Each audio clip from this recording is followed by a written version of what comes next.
सत्संग की आधी घड़ी तब के वर्ष 1000, तो भी बराबर है नहीं, कहे कबीर विचार।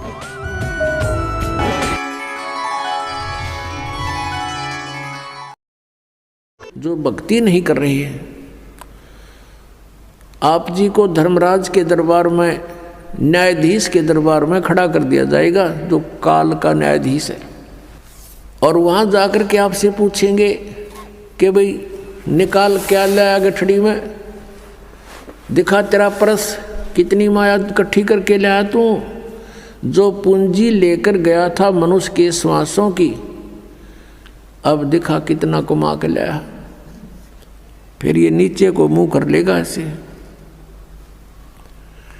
पुण्यात्मा, ये जब मनुष्य शरीर छूट जाता है उस समय इस प्राणी के साथ ऐसे बीतती है जैसे सौपन में क्या देखते हैं कई बार एक गरीब व्यक्ति, और क्या देखता है कि कार में बैठा जा रहा है। एक बताया था व्यक्ति, कहने लगा मैं आज सपने में ऐसा देखा कि जैसे कार में बैठा हूँ और कार चला रहा हूँ, और ब्रेक लगाया, आगे एकदम कोई ऐसी स्थिति थी, आगे ब्रेक लगाया, जोर से पैर मारा, और रजाई फटी हुई थी उसकी, उस रजाई में का पैर आर पार हो गया। फिर वह आँख खुल गई, यानी निंद्रा भंग होगी, देखो होता है, वो पैर छोड़ दिया। फिर जब सौपन टूटा तो देखा ना कार और कुछ भी नहीं, और वो सपने में देख रहा खूब जोर से, उसका पेटा है ना भर रहा। तो कहते हैं आज जो सुविधाएं आपके पास हैं, और जिस समय ये आपकी शरीर छूट जाएगा उस समय आपका सपना सा टूटेगा, और यम के दूत बाजू पकड़ रहे होंगे, वो पाँव जरा होगा टूटी हुई रजाई में, और कहेंगे चल बच्चा। अब उसका विश्वास सा नहीं बनता कि बेटा था, मेरी बेटी थी, कार थी, कोठी थी, कहाँ थी, चल अब बताएंगे तरीके थी। यहाँ बताते हैं कि ये सौपन जब टूट जाता है, जब इसका समझ में आवा है कुछ भी ना था, मैं तो वैसे ही दुखी हो रहा था कार में, कदे ब्रेक लाऊं था, कदे गियर बदलूं था, और था कुछ भी को नहीं। तो ये जो आज आप देख रहे हो, जब सपना टूटेगा, आपका मृत्यु होगी, आपको ऐसा लगेगा अरे के था, कौन सा बेटा, कहाँ बेटी, कहाँ कोठी, कुछ भी नहीं था।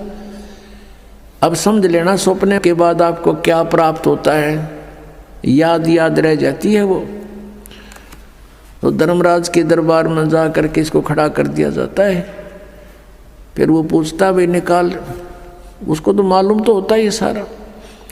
तो फिर वो क्या बहाना मिलाता है, क्योंकि उसको याद आ जाती है कि मैं वायदा करके गया था भगवान से, हे परमात्मा जे ईब के मनुष्य शरीर मुझे मिल जावे तो मैं सदा भगवान याद करूँगा, पेट के लिए थोड़ा बहुत कार्य भी करूँगा, लेकिन ज़्यादा समय मालिक तेरी याद में बिताऊँगा। अब मुझे सब याद आ गया है। उस समय उसको पिछले पुण्यों जन्म जन्मांतरों के सारे दुख याद आ जाते हैं, और जब ये मनुष्य शरीर प्राप्त करके वहाँ से चलता है, इसको बार बार समझाया जाता है कि अब के गलती मत करना। तो ये कहता नहीं जी, पीछे गलती बनी सो बनी, आगे नहीं करूँगा। माँ के गर्भ में भी इसको याद रहता है। माँ के गर्भ से बाहर आते ही इसके ऊपर तीनों गुणों का ऐसा एकदम प्रभाव बन जाता है, ये सब भूल जाता, अचेत हो जाती है आत्मा। इसको नए सिरे से पढ़ाई कराई जाती है, ये तेरा चाचा, ये तेरी चाची, ये माता, ये पिता, ये बुआ या माँ, ऐसे, और नए सिरे से इसको पढ़ाया जाता है। अब जब तक हम सत्संग में नहीं आते और सतगुरु नहीं मिलते, नकली संतों के सत्संग से भी लाभ नहीं, क्योंकि उनके पास ना नाम ना ज्ञान। उद्देश्य उनका अवश्य है कि हम सत्संग सुनावा, लेकिन सत्संग है ही नहीं उनके पास। आपने सुना था सत्संग में, आपको दिखाया था कल परसों, कल भी दिखाया था कि ये राधा स्वामी पंथ के प्रवर्तक श्री शिवदयाल जी की सारवचन वार्तिक, उसमें क्या लिखा है, इनका सतनाम का पता नहीं न है क्या चीज़। कहीं तो सतनाम हमारी जाति है, सतनाम सचखंड है, सतनाम सार शब्द है, सतनाम सतपुरुष है, सतनाम सतलोक है, और सार नाम भी यही है, सतनाम भी यही है। तो ये सत्संग है इनके। करोड़ों व्यक्ति वहाँ अपना जीवन नष्ट कर रहे हैं। तो सतगुरु के दरबार में आने से आपको ये ज्ञान होता है। सतगुरु के दरबार में जाइयो बारंबार, भूली वस्तु याद दिलावे है सतगुरु दातार। भूली वस्तु लखा देवे है सतगुरु दातार। हम जिस वस्तु को भूल चुके थे उसकी फिर याद दिलाई जाती है। अब नकली गुरुओं के पास यदि याद भी दिला दें तो भगवान की भक्ति करो तो उनके पास वो ट्रीटमेंट नहीं, उपचार नहीं, मोक्ष मार्ग नहीं उनके पास, तो उनका ज्ञान भी व्यर्थ। पहले तो ज्ञान है ही नहीं, लेकिन इतना तो अवश्य बता देता है आम संत कि भगवान की भक्ति करनी चाहिए। मनुष्य शरीर बार बार नहीं मिलता, ना उन्हें परमात्मा का पता, ना उनको परमात्मा के पाने की विधि का ज्ञान, तो वो सत्संग भी सुना ना सुना बराबर। अब क्या बताते हैं, जब ये प्राणी दरबार में खड़ा होता, धर्मराज के दरबार में, उस समय फिर इसे पूछा जाता है कि तू यहाँ से एक वायदा करके गया था, प्रतिज्ञा करके गया था कि अब के भक्ति करूँगा, बकवाद नहीं करूँ, तूने वो काम किया नहीं जो उद्देश्य लेकर गया था। तो ये जीव क्या कहता है वहाँ पर, ये न्यू बहाना मिलाता है कि हे भगवान, मुझे किसी ने बताया नहीं, वह तो भूल पड़ गई, किसी ने नहीं कहा भक्ति कर ले, किसी ने नहीं कहा राम नाम रटना चाहिए। तब परमात्मा क्या दिखाता है कि उसको कोई भक्त, जैसे आप जी अपने रिश्तेदार को, अपने भाई मित्र बहन सखी सहेली को, आप सबको कोशिश करते हो कि भगवान की भक्ति कर लो, मनुष्य जीवन बार बार नहीं मिलता, आप खूब चेष्टा करते हो। और वो क्या करता है, वो क्या कहता है बहन या भाई कि मुझे समय नहीं, अभी समय नहीं है, फिर देखेंगे फिर देखेंगे। और पीछे तो औरों के सामने नो कहता है ये तो मेंटल हो लिए, तीसरे दिन बरवाड़ा बैठे रहते हैं, इनका तो नाश होगा। तो वो अपने आप में चतुर्गणे बन रहे हैं, तो नहीं सुनते हैं। फिर वो धर्मराज के दरबार में जब खड़े होते हैं तब ये बहाना मिलाते हैं कि जी हमें किसी ने हमारे को बताया नहीं। तो उस समय परमात्मा अपने उलाने में नहीं रहते, वो सबके पास संदेश भिजवाते हैं, चाहे कोई जंगल में रह रहा है किसी ना किसी माध्यम से। तो उस समय परमात्मा क्या करते हैं, वो उसकी वीडियो फिल्म मूवी शुरू कर देते हैं। क्योंकि प्रत्येक प्राणी के अंतःकरण में, कोड वर्डों में पूरे जीवन की घटनाएं अंकित होती रहती हैं। उसको चित्रगुप्त बोलते हैं, चित्रगुप्त यानी साइलेंट फिल्म बनती रहती है गुप्त रूप में। और प्रत्येक प्राणी की है उसके पास असंख्यों जन्मों की अंदर कोड वर्डों में। जैसे आजकल आप देखते हो एक चिप है, छोटी सी चिप होती है, मोबाइल में डालते हैं और उसमें मन 50 घंटों का सत्संग विद्यमान होता है, इतनी को। और ये तो एक मैन मेड और ये गॉड मेड, तो उसने तो पता नहीं क्या बना दे। तो कहने का भाव ये है कि अब परमात्मा के विधान को समझने के लिए हमने इस साइंस ने घनी सुविधा कर दी। अब हम यहाँ बोल रहे हैं, सुन रहे हैं, कहीं और बीच में वायर भी नहीं, तार नहीं। अब यहाँ से फैक्स करते हैं, बीच में कुछ भी नहीं है, फैक्स दूसरे के कंप्यूटर में पहुँच जाता है, ईमेल पहुँच जाती है। ये कैसे? तो इसी प्रकार परमात्मा ने पहले ही प्रत्येक प्राणी के साथ ये सिस्टम अंदर ही फिट कर रखा है सबके। और यहाँ जो भी एक घटना आपकी होती है वो एक परमात्मा के कंप्यूटर में ऊपर वहाँ जा कर के फैक्स रहती है डेली की। तो उस समय ये फिल्म चला देता है, उसका ट्रेलर दिखाता है, बैकग्राउंड। अब देख ये भक्त आपको क्या कह रहा है और आप क्या कह रहे हो। ये नीचे गर्दन कर लेता है, उस समय इसके पास कोई गुंजाइश नहीं अग्रम अग्रम करने की। फिर ये क्या कहता है जी, गलती बन गई, गलती बन गई, बन गधा, गलती की सजा देता हूं मैं तो। अब फिर क्या रहा उसके पीछे? तो यहाँ परमात्मा कहते हैं कि आपको समाज से केवल सामाजिक क्रियाओं का ज्ञान ही हो सकता है, और सत्संग में आने से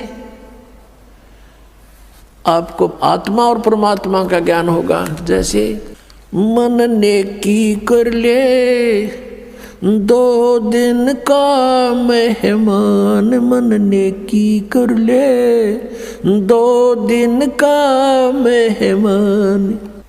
जोरू लड़का कुटुंब कबीला 2 दिन का तन मन का मेला। जोरू लड़का कुटुंब कबीला 2 दिन का तन मन का मेला।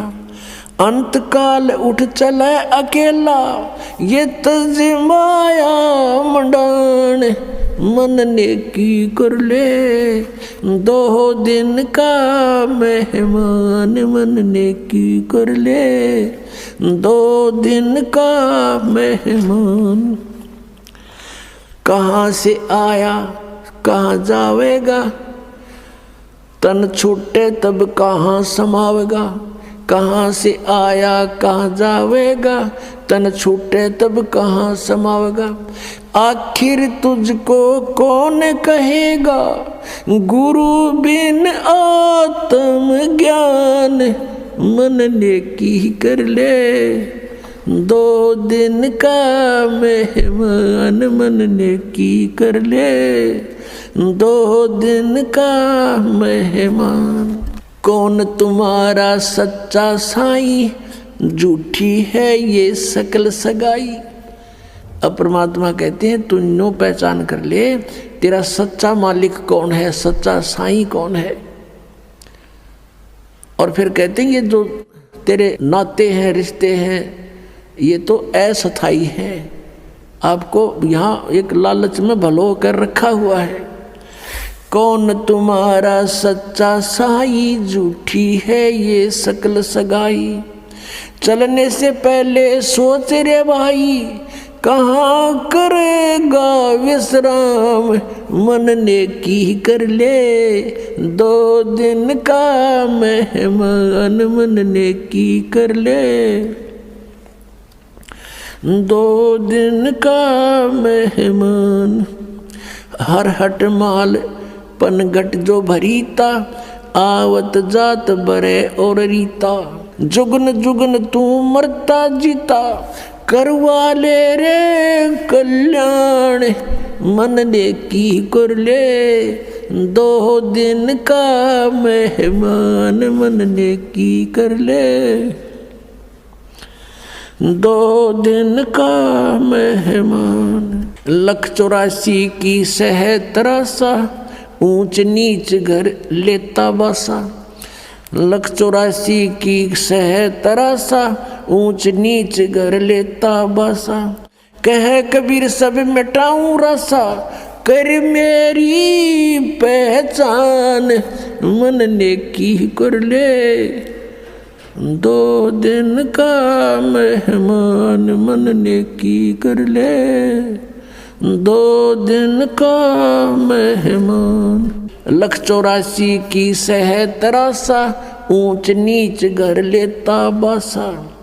184 की सह तरासा, ऊंच नीच घर लेता बसा। कह कबीर सब मिटाऊं रसा, कर मेरी पहचान। मन नेकी कर ले 2 दिन का मेहमान, मन नेकी कर ले 2 दिन का मेहमान।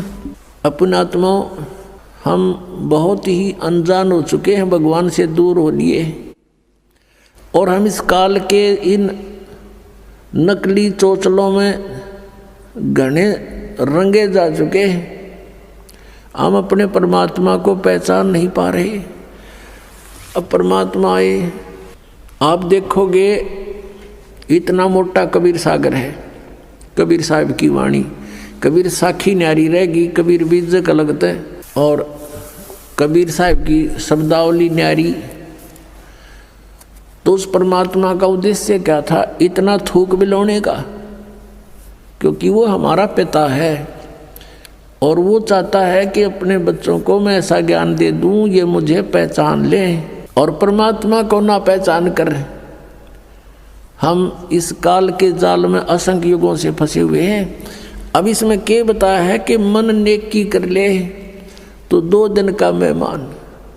इस संसारिक सुख को, संपत्ति को जोड़ने में अपना जीवन नष्ट ना करे, और जो तुझे मिलना है वो निर्धारित कर रखा पहले ही, इससे कम नहीं रहेगा, ज़्यादा नहीं मिलेगा तुझे। हम भगवान के विधान को भूल के और दुखी हो रहे हैं। हम किसी का कोई मान ले 2 पैसे कमा रहा है तो ईर्ष्या बनती है कि ये क्यों कमा रहा है, फिर होड़ बनती है मैं भी कमाऊं, और आप कमाने लगे उसमें घाटा पड़ गया तो फिर दूसरा तरीका अपनाओगा, कोई चोरी ठगी मिलावट का रिश्वत का, फिर उसका कितना भयंकर दुख उठाएगा। तो कहने का भाव ये है कि इस तरह की जो पीड़ाएं हमें हो रही हैं बिना ज्ञान के हो रही हैं। अब भगवान आकर के हमें क्या बताता है कि तेरी पत्नी और पुत्र, जोरू लड़का और ये कुटुंब कबीला, ये 2 दिन का तेरे तन मन का मेला, और अंत समय उठ चले अकेला। ये तज माया मंडान जो तूने बैंक बैलेंस बना दिए, माया के ढेर लगा रखे हैं, 1 सेकंड में छोड़ कर चला जाएगा। इसने पता नहीं किस पर दुरुपयोग करेंगे तेरे पुत्र, और दंड तने भोगना पड़ेगा जो इसे पाप से पैसा जोड़ा।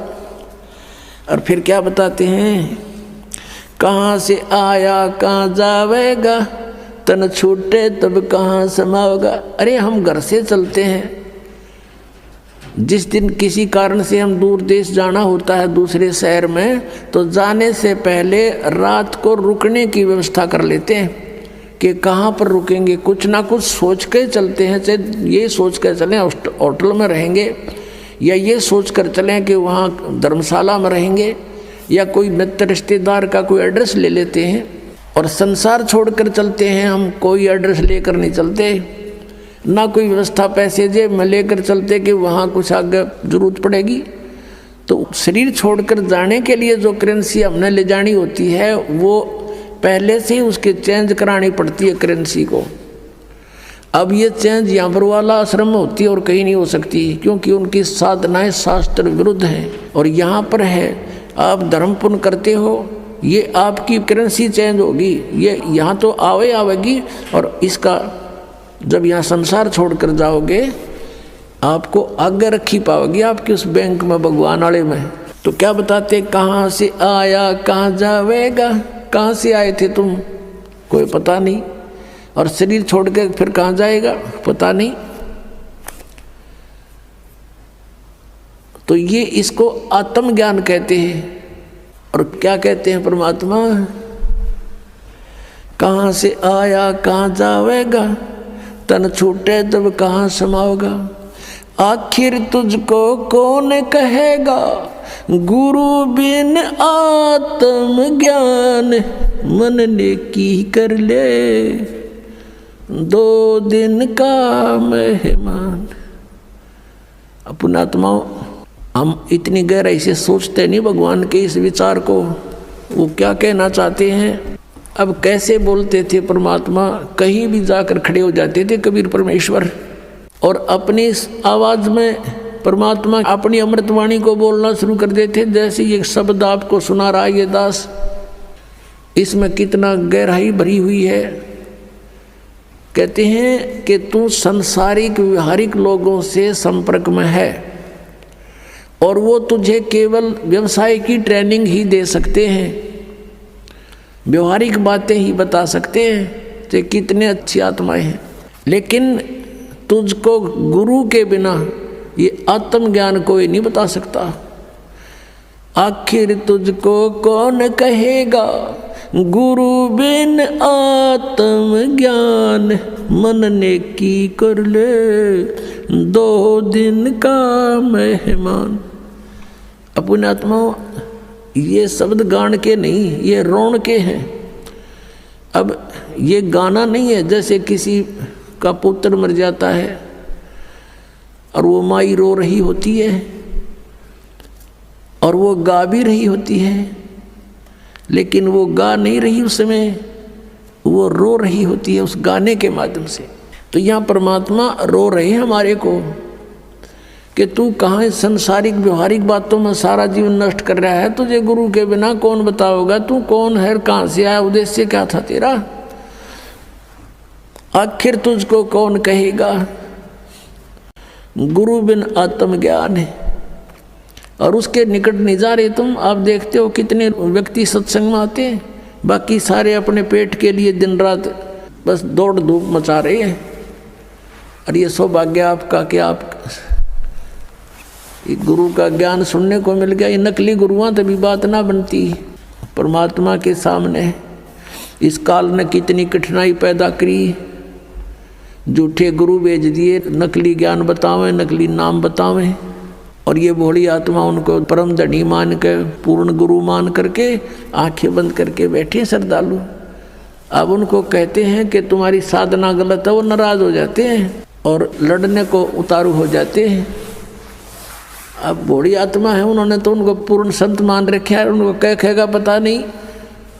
तो पुण्यात्माओं, यदि आप किसी मार्ग पर जा रहे हो, आगे से आपको कोई कहता है कि ये मार्ग ठीक नहीं आपका, तो बुद्धिमान व्यक्ति को वहाँ रुक जाना चाहिए, उसकी बातों पर कुछ जोर देना चाहिए, उसके साथ झगड़ा नहीं करा कि तू झूठ क्यों बोला है, क्यों गलत बता रहा है मेरे मार्ग को। इसमें लड़न की बात से भाई, अगर आपको कॉन्फिडेंस है कि मैं सही जा रहा हूँ तो चला गया, नहीं इसने जैसा कहा उसको आपको बता दिया भी अगर रास्ता ठीक नहीं तेरा यूँ, तो उसके साथ झगड़ा नहीं करना होता। कोई भी ना करता ऐसे तो, बल्कि विचार करता आदमी कि सचमुच इसने क्यों ऐसा कहा, भाई पता तो करें, कारण पूछे, फिर वो कारण बतावे, उससे ना यकीन हो दूसरे तो पूछे, तीसरे तो पूछे, तो जब फाइनल हो जाए उस मार्ग पर फिर चलना चाहिए। और इसी में यही बुद्धिमता है। तो पुण्यात्मा दास बार बार कह रहा है कि ना तो राधा स्वामी पंथ, दन दन सतगुरु पंथ, जय गुरुदेव पंथ वालों के पास मोक्ष मार्ग नहीं है, ये जीवन नाशक हैं, ये बिल्कुल इनके नाम भी गलत, इनका ज्ञान भी गलत। और इनके प्रवर्तक की आपको दिखा दी तो शिवदयाल जी की के दुर्गति हुई कमरा, शिवदयाल जी की मरने के बाद वो भूत बन गया और वो बलोचिस्तानी सामस्ताना खेमामल जी इंजेक्शन रिएक्शन से मृत्यु होगी। और एक और हुए उनके बाबूजी साहब, उसकी हिस्ट्री पढ़ लो तो वो कितने जनती भुगत का मरा। अब क्या बताते हैं परमात्मा, कहते संशय शोक सराय में सूतक दिन राती, और जीवित जग में जूती पड़े फिर जम तोड़े छाती। यहाँ बिरान मैटी हो ले गया संसार में, वो भूत बन के बुक्की में बोला है। और आगे कहते जम तोड़े छाती, यम के दूत बकलता रहेंगे। अब क्या बता रहे हैं परमात्मा कि यो सौदा फिर ना ही संतो, यो सौदा फिर ना ही, ये लोहे जैसा ताव जात है काया देश राही, और तीन लोक और भवन चतुर्दश सब जग सौदे आही।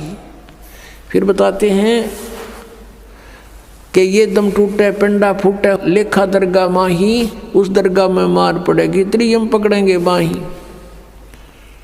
वहाँ पर ना किसी की पेश चले, चाहे कोई राष्ट्रपति है, मृत्यु होने के बाद यम के दूत उसको गिरफ्त कर लेते हैं तुरंत और वहाँ खड़ा कर देते हैं दरबार के अंदर। एक उदाहरण बताया परमात्मा ने अपनी वाणी में कि एक प्रियव्रत नाम का राजा था, उसने पहले तो तप किया, तप से उसको राज्य प्राप्त हुआ, और जब राज्य का समय पूरा हुआ तो यम के दूत पकड़ कर ले गए उसको, धर्मराज के दरबार में खड़ा कर दिया। यम के दूत जब लेने आए प्रियव्रत को, उसने कहा कि मुझे कुछ सांस और दे दो जीने के लिए। उसका बहुत लंबी आयु थी, बहुत लंबी आयु तक उसने राज्य किया था और फिर भी जीने की आशा थी। कहा यम के दूतों से कि मुझे कुछ और सांस दे दो। यम के दूत कहने लगे खबरदार दे, तूने सांस लिया तो तेरे श्वास पूरे हो चुके हैं, चलो। धर्मराज के दरबार में लेकर गए, वहाँ उसका अकाउंट बताया गया कि इतने वर्ष तूने तप किया था, उसके प्रतिफल में इतने वर्ष तूने राज्य कर लिया, अब बता कुछ करके लाया आगे के लिए। अब वहाँ तो सब पता होता है, उसकी जेब में पता लग जाता है कितना सामान है। कहने लगा जी नहीं, तकसीर होगी। कहने लगे इसका काला मुंह करो। अब प्रियव्रत कहता है मेरा काला मुंह क्यों किया जाता है, राजा था पूरी पृथ्वी का। तो धर्मराज ने कहा कि भक्ति के लिए भेजा था, भक्ति करे नहीं डले डोए। और फिर वो प्रियव्रत कहता गलती बन गई। धर्मराज कहता मैं तो गलती की सजा देता हूँ, जाओ पशु की योनि में जा राजा, अब गधा राजा बन जा। परमात्मा कहते हैं कबीर हरि के नाम बिना ये राजा रसब हो, रसब माने गधा, और मट्टी लदे कुमार के और घास न डाले कोई। अपनात्मा वो परमात्मा कितने दयालु हमें कितनी कितनी वाणी बोल करके बता रहे हैं, और साथ में ये भी बता रहे हैं कि तू मुझे पहचान ले, तेरा सब झंझट खत्म कर दूंगा, ये रास्ता खत्म कर दूंगा जन्म और मृत्यु का। तो पुणात्माओं कहते हैं उस दरगाह में मार पड़ेगी, यम पकड़ेंगे बाही, जा दिन की वो डर नहीं लागे, लज्जा रहे एक नाही। फिर क्या बताते हैं कि नर नारायण देह पातू फेर 84 जाही। परमात्मा जैसा शरीर मनुष्य का आपको मिला है, परमात्मा का ऐसा ही मनुष्य सदृश शरीर है, इसलिए परमेश्वर को भी पुरुष कहते हैं, और उस पुरुष ने मनुष्य को अपना शरीर दिया है तो मनुष्य को भी पुरुष बोलते हैं। तो क्या बताते हैं कि परमात्मा का जो मटेरियल है शरीर का वो हमारे जैसा नहीं है। ऐसनाविरम शुक्रम अकायम, ऐसनाविरम, उसका शरीर माता पिता के योग से बने शुक्र का नहीं है, उसकी शरीर में नाड़ी आदि का व्यवस्था नहीं है, वो स्वयंभू है, परिभू है, वो कबीर मनीषी है, सप्रियागात है, सबसे प्रथम देहधारी वही परमात्मा है। अब क्या बताते हैं कि नर नारायण देह पाकर तू फेर 84 जाही, कुल परिवार तेरा सकल कबीला मसलत एक ठराई, बांध पिंजड़ी आगे धर लिया मरघट को ले जाही। मृत्यु होते ही कुल के लोग इकट्ठे हो जाएंगे और उसी समय कहेंगे उठाओ इसको, उठाओ जल्दी करो, और उसी समय उठा के कहते बांध पिंजड़ी आगे धर लिया मरघट को ले जाई, और अग्नि लगा दिया जद लंबा फूक दिया उस ठाई। अब शरीर तो फूक दिया, अब आगे फिर इन नकली गुरुओं ने एक और नया प्रोसेस शुरू करा दिया। कहते हैं पुराण उठा फिर पंडित आए गुरुजी आगे, और पीछे गरुड़ पढ़ाई। तेरा गजब भैया। परमात्मा कहते हैं जो मरने वाला मर गया, और अब उसके उपलक्ष्य में गरुड़ का पाठ करा रहे हो तुम। अब गरुड़ पुराण में बहुत ही ऐसी बातें हैं जो जीव ने पहले पढ़ लेनी चाहिए। उसमें लिखा है कि एक ने ऐसा जुल्म किया था, उसका बेटा मर गया, उसने ऐसा अपराध किया था, उसकी आंखें फूट गई। एक ने ऐसा अपराध करते थे, उसके हाथ कटते हैं। यम के दूत आते हैं, जो भक्ति नहीं करते, सच्ची भक्ति नहीं करते, उनको पकड़ कर ले जाते हैं, जो दान धर्म नहीं करते। और आगे क्या देखते हैं कि ऐसी गर्म जमीन के ऊपर से ले जाते हैं नंगे पैरों उसको। आगे जो शुभकर्मी प्राणी हैं वो भंडारा छक रहे होते हैं, खीर खांड हलवे उनके लड्डू जलेबी खा रहे होते हैं, और वो कर्महीन प्राणी, भक्तिहीन प्राणी, दानहीन प्राणी वहाँ से जाता है और देखता है, उनको कहता है यम के दूतों से, भगवान के दूतों से कि भाई मुझे भोजन करा दो, मुझे भूख लगी है। वो कहते हैं नहीं, तेरे शुभ कर्म नहीं हैं, चल तुझे भगवान के दरबार में पेश करके तुझे फिर कुटाई करेंगे तेरी। तो कहते हैं परमात्मा का कहने का उद्देश्य ये है कि वेद पुराण उठा फिर पंडित आगे पाछे गरुड़ पढ़ाई, कि उसको गरुड़ पुराण का पाठ पहले कराना चाहिए था, पहले सुनाना चाहिए था। वो बुराइयाँ बचता डरता और शुभ कर्म कर जाता और उसकी दुर्गति ना होती। वो तो गधा बन गया और पाछे उसका गरुड़ पुराण का पाठ करा रहे। अब क्या फायदा मरने के बाद मुंह में घी डालन का। अब क्या बताते हैं कि पुराण उठा फिर पंडित आए, पीछे गरुड़ पढ़ाई, और फिर बताते हैं नर से तीतु पशुआ की जय गद्दा बैल बुनाई, ये 56 भोग कहा मन भौरे की तो कुरडी चढ़ने जाई। परमात्मा ने हमें बताया है वह सच्चाई है कि कबीर ये माया अटपटी और सब गट आण अड़ी, वह किस किस ने समझाऊं या कुएं भांग पड़ी। हमने इस काल के नकली इस सुख की भांग पी रखी है इस कुएं में, काल के कुएं में, और सबके एक जैसी ही बुद्धि होगी। जैसे शराब पिए हुए व्यक्ति या भांग पिए हुए व्यक्ति आपने चाहे 100 मिल जाए रास्ते में, उनकी एक जैसी भाषा होती है, एक जैसी चाल होती है, लटक दे किधर पैर टेकें किधर इधर जावे, बोल रहे तो और में बोलेंगे। तो किसी ने बात करके देख लो, जिन्होंने नशा कर रखा वो एक जैसी भाषा जानते हैं। तो हम सभी को इस काल ने भांग प्या रखी है झूठे सुख की, और सभी हम इसी में इतने मस्त हो रहे हैं। और यहाँ परमात्मा याद दिलाते हैं जिसकी भांग उतर जाएगी। एक व्यक्ति शराब पिए पड़ा था और ऐसी गंदे स्थान पर गिरा हुआ था, फिर उसको उठाकर लाए घर वाले, और सुबह फिर नहा धोकर वो गया ना, उसका छोटा लड़का बताता है साथ में, पापा श्याम ना आप यहाँ पड़े थे? वो कहता मैं यहाँ था, यहाँ पड़ा थे तुम? बता, शराबी ने बेटा ने कहा पापा रात को आप यहाँ पड़े थे। और फिर वो कह रहे तेरा के जो ये तो बहुत बुढ़ी जगह है। अब जब पड़ा था अपना टिट्टी पाक रहा था, जब उसको इस बात का पता नहीं था, तो इसी गंदे स्थान पर पड़ा है। तो हम आज जिस स्थान में रह रहे हैं ये ऐसी स्थिति में रख रखे हमारे को। और जब यह भांग उतरेगी आपकी, आपका ताला बेली लाग जाएगी, अंतःकरण में उचाटी पैदा हो जाएगी। अब क्या है, इस काल ने तो हमारे को बुरी तरह फंसा रखा। पुण्यात्मा सच कर मान लेना, पहले तो दुख में पीड़ रखा, अब परमात्मा के दरबार में आओगे आपको सुख होगा, और सुख में फिर आपने सोचोगे ठीक काम चल रहा है, अरे थोड़े दिन में फिर भूल पड़ने लग जाएगी।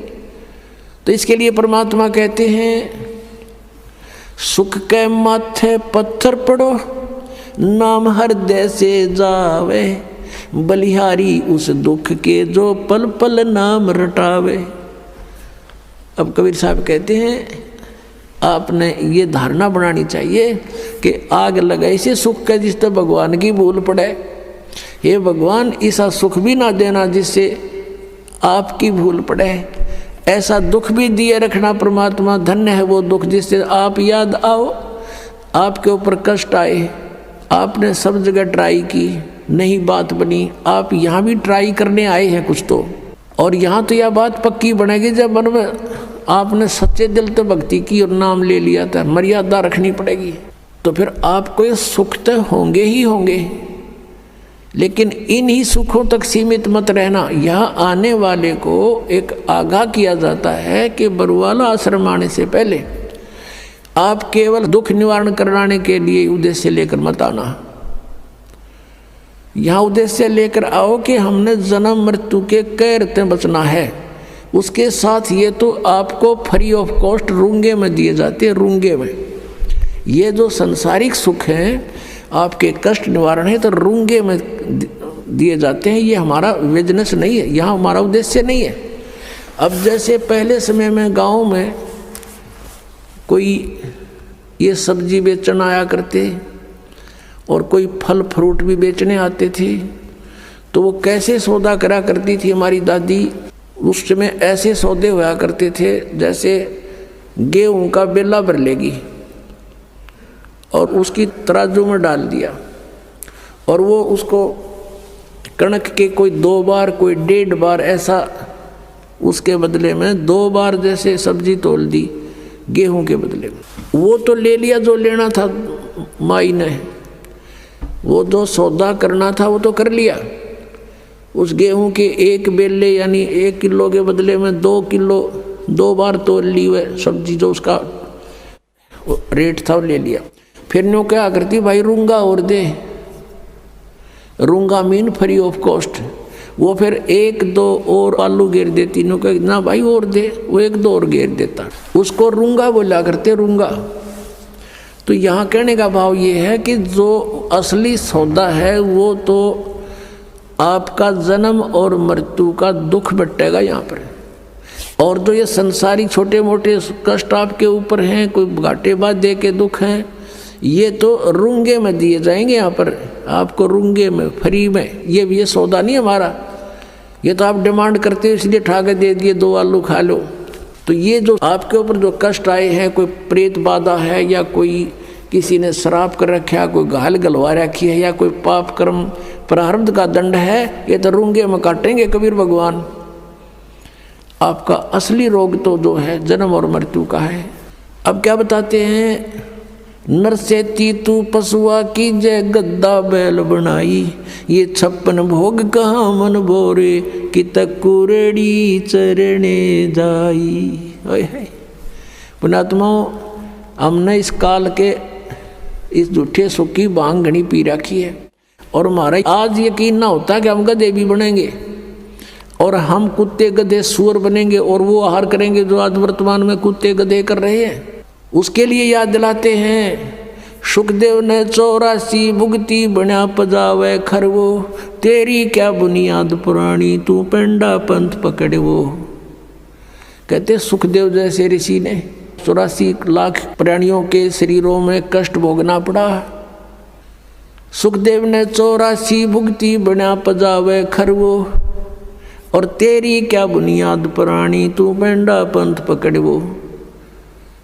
कि सुखदेव ने 84 भुगती, गधा बन गया पजावे पे। पजावा होता है यहाँ पर, पजावा होता है जैसे कुम्हार लगाते थे पहले, उसमें ईंटें पकाते थे, और ईंटों के पकाने के बाद जो राख बचती थी उसके ऊपर ही और लगा देते थे, उसको कहीं डालन की जगह नहीं होती थी उनके पास, उसके ऊपर ही फिर दूसरी वर्ष लगा लेते थे, फिर तीसरे वर्ष ऐसे, तो बहुत ऊंचा ढेर हो जाता था।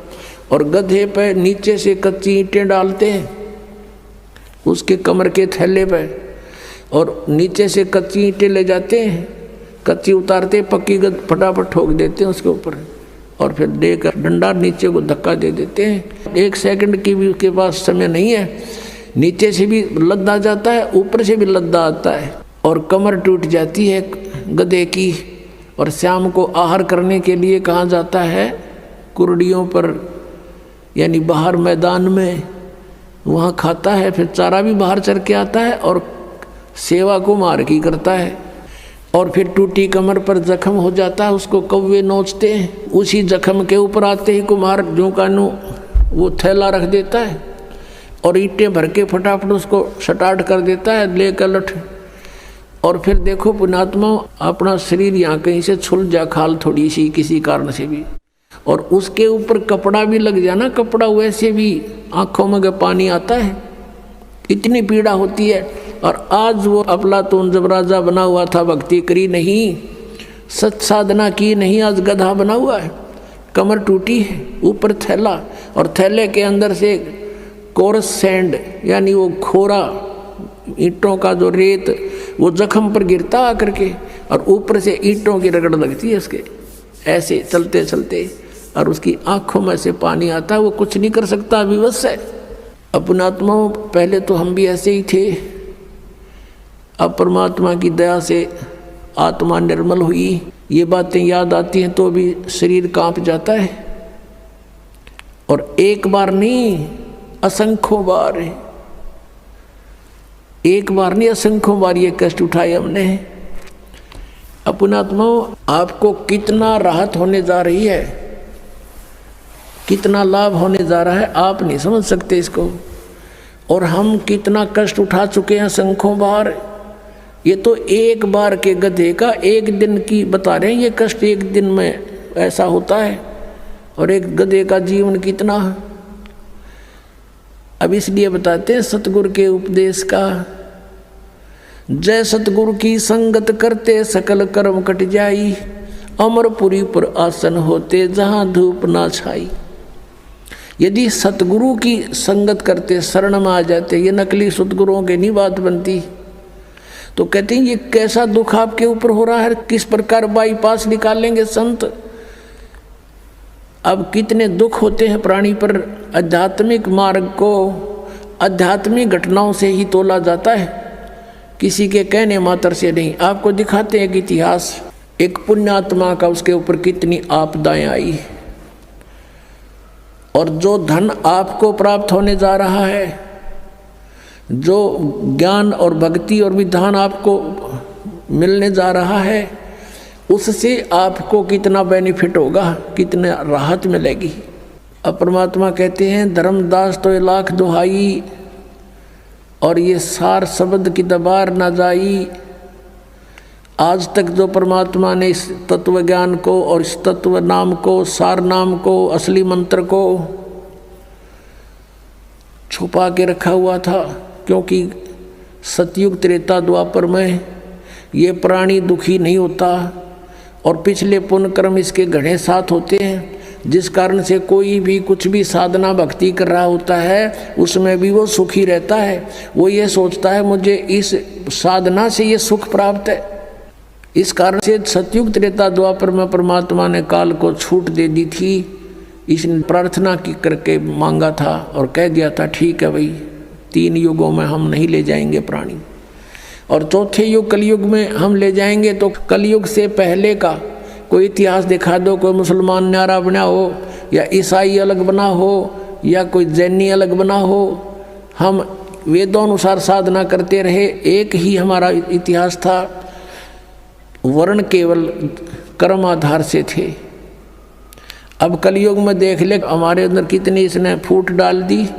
कोई हिंदू बनाया, कोई मुसलमान बनाया, कोई ईसाई बनाया, कोई सिख बनाया, कोई कुछ बना दिए, हमें अलग अलग पाट दिया। इसको डर था कि कलयुग में परमात्मा से वायदा हुआ है वो आएंगे या अपना कोई दास भेजेंगे अपनी शक्ति देकर, तो उस समय तक ऐसा कर दो इन प्राणियों को ये कति कंडम हो जाए, एक दूसरे के शत्रु हो जाए, कोई एक दूसरे की साधना को गलत बता दे तो मरना तैयार हो जाए। ऐसे समय में परमात्मा ने ये स्टार्ट किया है। लेकिन ये बुद्धिहीनता हमारी, मान ले मैं आपके मार्ग को गलत बता रहा हूँ और आपको कॉन्फिडेंस है कि सही है, तो मेरी बातें ना सुनो, इसमें झगड़े की क्या बात है। तो ये काल ही करवाता है। लेकिन अब परमात्मा की मेहर होगी अपने बच्चों पर, समाज शिक्षित है, सब इतिहास हमारे पास है, हमारे सदग्रंथ प्रत्येक धर्म के, प्रत्येक धर्म वालों के पास है। अरदास उसमें बताओगे ऐसा लिखा, आप खोल कर देख लेना, बात समझ में आ जाएगी। तो अभी तक हम सतगुरु ना मिलने से कितना कष्ट उठाया। सतगुरु के उपदेश का लाया एक विचारे, जय सतगुरु मिलते नहीं फिर जाते नरक दुआरे। नरक द्वार में दूत सब करते खेचा ताने, उनसे कभू ना छूटता फिर फिरता चारों खानी।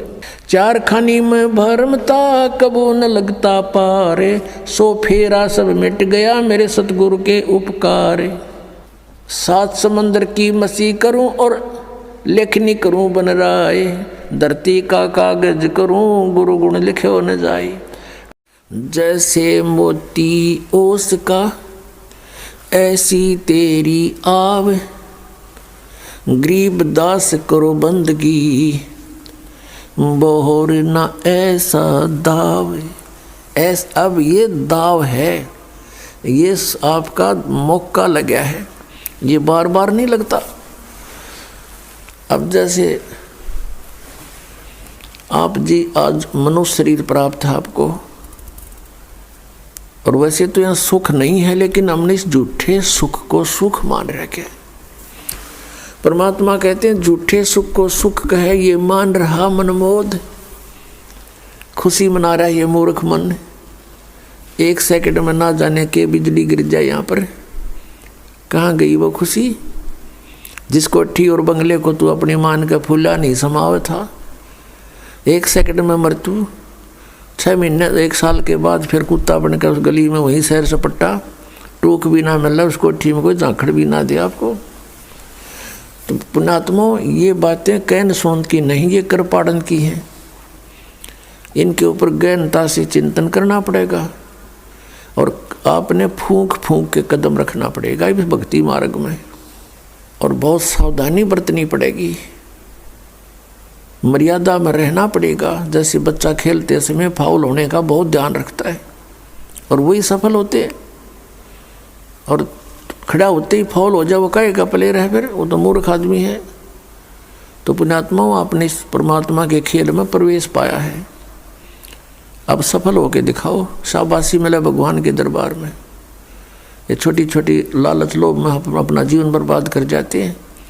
किसी से तम्बाकू नहीं छूटता, किसी के शराब की बीमारी ला दी, कोई कुछ और खाता है, कोई और बकवादें करता है। तो इन पर विजय पाना है, इनको हमने पराजित करना है मालिक की आड़ लेकर। वैसे नहीं हो सकता, परमात्मा की शरण में रह करके हम इन पर विजय पा सकते हैं। निर्जीव के बस का नहीं है इनके ऊपर विजय पा लेना।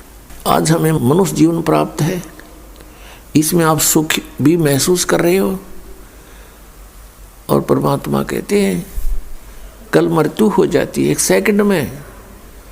अब परसों बता रहे थे, यहीं पर एक पूरा परिवार गाड़ी में आ रहा था, अपनी कार गाड़ी में, और कोई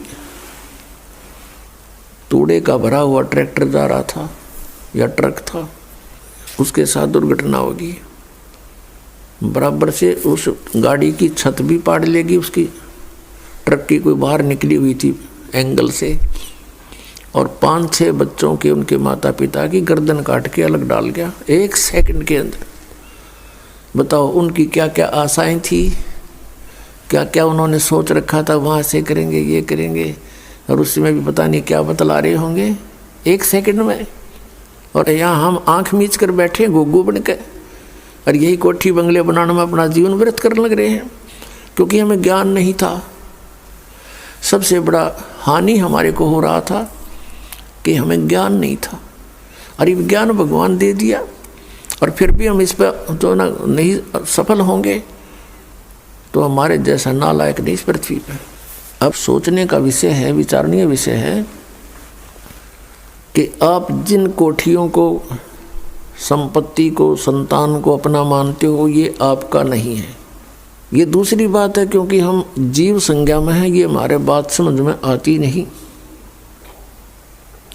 परमात्मा की इस रोशनी में कुछ दिनों के बाद आपको ये स्पष्ट दिखाई देने लग जाएगा कि ये अपने नहीं हैं। अपने नहीं है तो ये कौन है? ये नहीं कि इनसे नफरत हो, नहीं, ये परमात्मा के हैं, बच्चे हैं उस धनी के, हमारे मालिक के बच्चे हैं। और मालिक के बच्चों से हमारा कैसा ट्रीटमेंट होता है, कैसा हम उसको ट्रीट करते हैं, कैसा व्यवहार करते हैं, उस मालिक के डर से हम उनको बहुत प्यार देने की चेष्टा करते हैं कि कहीं वो मालिक दुखी ना हो जाओ, उसके बच्चों को हम तंग कर दें। जैसे आप किसी भी नाते से जुड़े हैं, पति पत्नी, जेठ जेठानी, सास ससुर, ननंद, किसी भी नाते से आप जुड़े हो, तो ये ध्यान रखें कि ये आपके नहीं हैं। और ये नाते हमने यहाँ अपने एक समाज में जीने के लिए बनाने पड़े हैं, नहीं इनके बिना तो गदर माच जा। तो फिर ये याद रखिए कि ये अपने नहीं हैं। ठीक है, हम यहाँ आए हैं, इस स्थान की यह व्यवस्था है, लेकिन ये अपने नहीं हैं, ये भगवान के बच्चे हैं, मालिक के बच्चे हैं। अब जैसे सास बहू ने दुखी करे, वो पाप की भागन होती है, और फिर बहू सास ने दुखी करे, वो महा अपराधी होती है। क्योंकि सास की जो आशाएं होती हैं कि मेरी पुत्र वधू आएगी, मेरी सेवा करेगी, मैंने प्यार से बोला करेगी, तो वह हर प्रयत्न करती है अपने बच्चे के विवाह करने की, कि मेरा बच्चा ब्याह जा, बेटी आवेगी, और वो फिर उसके विपरीत कार्य होते हैं, उसकी आत्मा दुखती है। तो अब हम ये भी सोचना है कि ये अपने नहीं हैं। ये तो आप सोचो ना सोचो या फाइनल बात है, आप मानो या ना मानो, ये तो सही है कि ये आपके नहीं। हम मानने ना माने मृत्यु होगी, हमारे मानने से ना मानने से कोई फर्क नहीं पड़ेगा, वो है एज इट इज। तो इसी प्रकार ये बच्चे, ये संतान संपत्ति आपकी नहीं है। आपका ना यकीन होता है, आप नहीं, आपकी बुद्धि अभी तक वहाँ पहुँचती है, तो वो दूसरी बात है ऐसा ही। लेकिन ये नहीं कि इनसे बिना नाता तोड़ ले, विपरीत हो जाए, नहीं, इससे भी मालिक अक्षुब्ध होगा। ये उसके बच्चे हैं, इनके साथ बहुत अच्छा व्यवहार करना है। उस परम पिता के, उस मालिक अपने धनी के बच्चे मानकर। अब जैसे दास ने देखा कि एक कोई फैक्ट्री का मालिक था, उसकी एक पुत्री थी 8-9 वर्ष की होगी, उसके लिए एक नौकरानी रखी हुई थी उसने, और उनकी कोठी से स्कूल विद्यालय उस लड़की का घनी दूर नहीं था, 1000-2000 फुट था बस, मतलब यहाँ से सड़क हो इसे थोड़ा दूर लगा लो। तो उसके लिए कोई ऐसा व्हीकल भी नहीं लगाया उसने, वो पैदल चली जाती थी।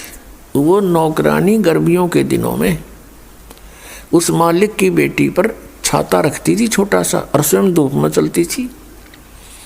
उसको सुबह तो इतनी गर्मी नहीं होती थी, आते समय से वो ऐसे छाता करके लाती थी उसके ऊपर। और जो उस मालिक ने उसको पैसे देती थी, दिया जाता था महीने का खर्च, तो उसके भोजन का, पानी का, उसके कपड़ों का, जूतों का, पॉलिश का, वो सारा वो उन पैसों से ही वो उस बच्चे पर लगाती थी। और जिस दिन उसको नौकरी से निकाल दिया, उसने झांका नहीं उस मालिक की कोठी की ओर, न उस बेटी की ओर, क्योंकि उसकी थी नहीं, उसका उसमें कोई मोह नहीं। उसको पता था कि मेरी नहीं है, लेकिन ये भी पता था ये मालिक की है, इसकी सेवा में कमी नहीं रहनी चाहिए। तो ऐसी पुण्यात्माओं, आपने अपने आप को ढालना पड़ेगा। यदि यहाँ जीना ठीक चाहते हो और सतलोक जाना चाहते हो, इस तरह आपके मन को इस सच्चाई से जोड़ना पड़ेगा। यह सत्य है, और हम सत्य मान रहे हैं असत्य को, क्योंकि हम बच्चे हैं, बालक हैं, बुद्धि हमारी बाल बुद्धि है। अब परमात्मा की रोशनी में, इस ज्ञान से हमारी बुद्धि उठेगी, और फिर हम ये चिंतित हो जाते हैं जैसे हम मर गए तो बच्चों का क्या होगा, अब मृत्यु तो पता नहीं कब किसकी हो जाए। तो मरते समय फिर मनमाना काल का यूँ भी दाव लग जा कि आपके छोटे बच्चे हैं, कोई 20 वर्ष का, कोई 25 वर्ष का, अभी क्या होगा। तो पुण्यात्माओं, कल आपको बताया था, पहले भी बताते रहते हैं कि परमात्मा ने जिस भी बच्चे की किस्मत में जो लिखा है वो अवश्य मिलेगा, चाहे माता पिता जीवो चाहे मरो, उसको वो प्राप्त होगा ही होगा। इस दास का बिटर एक्सपीरियंस है।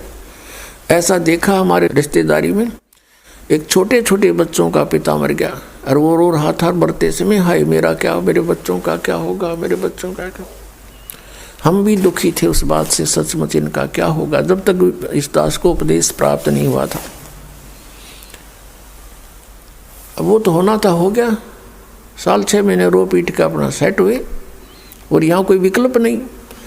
अब ये दास देखता है भाई जीवित थे, और जो जिनका पिता मर गया था, आज वो बच्चे उनसे 21 हैं, हर सती थी। तो इस दास को जब नाम उपदेश हुआ, ये घटना घट चुकी थी। इस तरह की बातें फिर दास को याद आई, और फिर परमात्मा के चरणों में समर्पित हुए।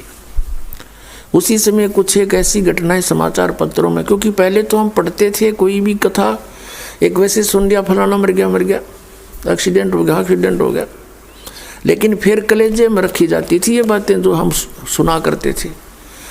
एक रोहतक के अंदर एक बैंक मैनेजर था, स्टेट बैंक ऑफ इंडिया का। उसने बैंक लोन लेकर के कुछ अपना संपत्ति जोड़ करके 3.5 लाख रुपए की कोठी बनाई, और सन 1983 की बात है। उस समय की 3.5 लाख आज 35 लाख होंगे, ज़्यादा कह दूँ तो वो भी कम रहे। और बहुत अच्छा उस सेक्टर के अंदर देखने योग्य थी कि वो कोठी बनी है, तो वो बनी है।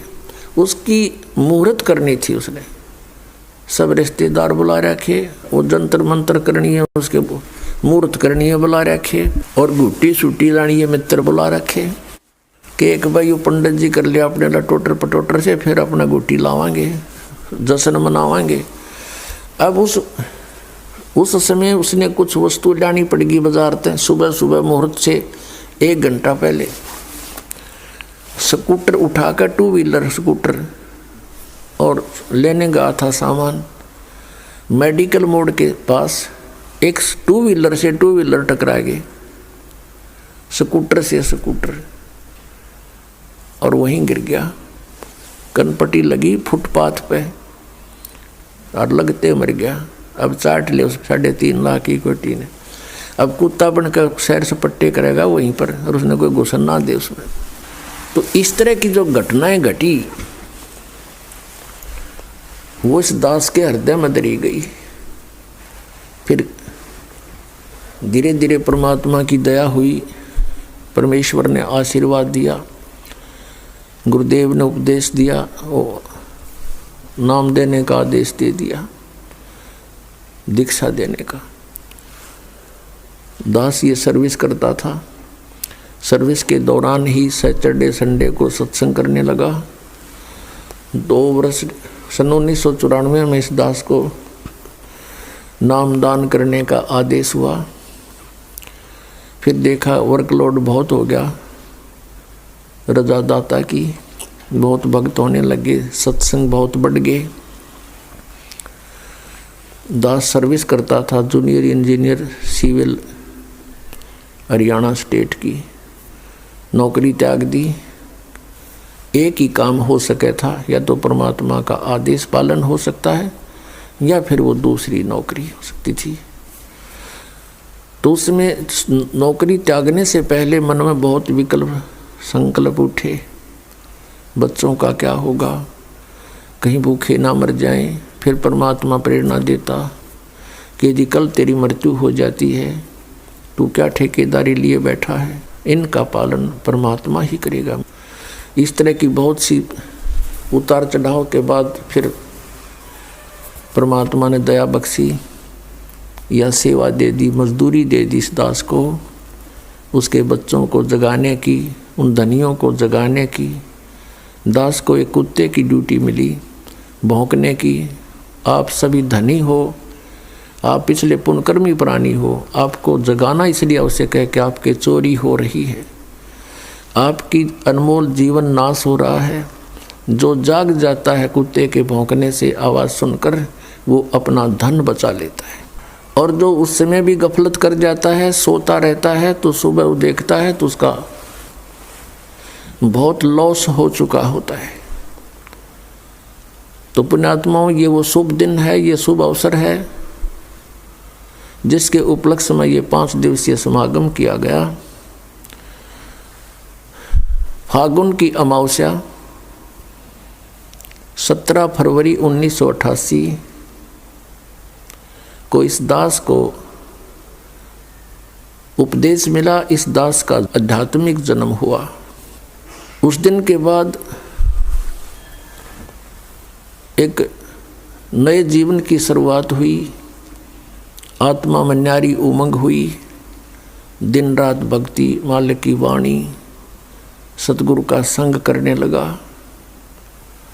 सन 1994 में दास ने कभी ये सोचा नहीं था स्वप्न में कि मुझे कोई ऐसा जिम्मेवारी की पोस्ट मिलेगी, दास को ये नौकरी मिलेगी या मजदूरी मिलेगी।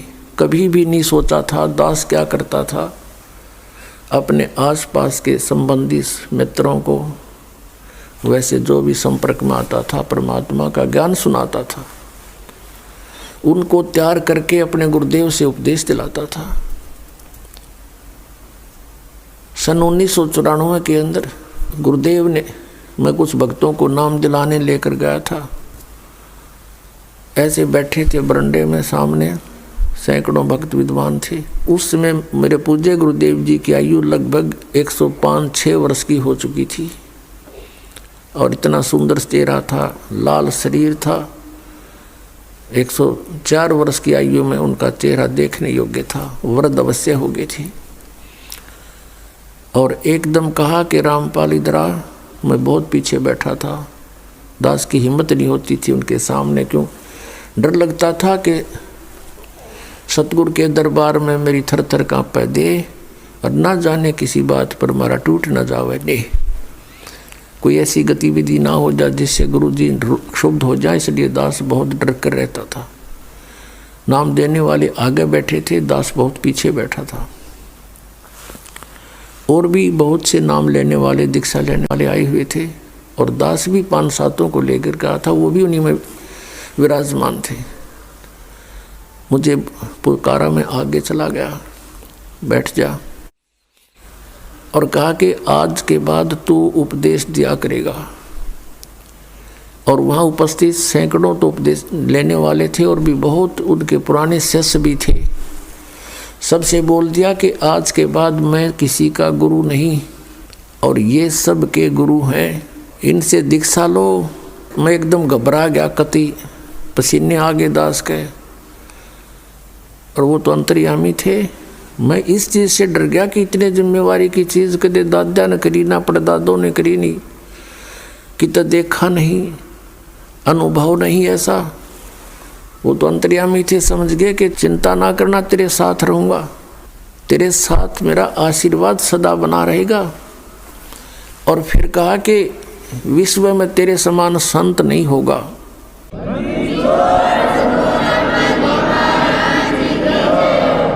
अब पुण्यात्मा, उस समय दास अपने को भगत भी पूरा नहीं मानने था और उन्होंने इतनी बड़ा आशीर्वाद दे दिया कि तेरे समान विश्व में कोई संत नहीं होगा। तो कहते हैं गुरु मेहर करे तो काग से हंस बना दे। उन्होंने अपनी मेहर से इस दास को, कौवे को हंस बनाया, अपने ही आशीर्वाद से संत बनाया।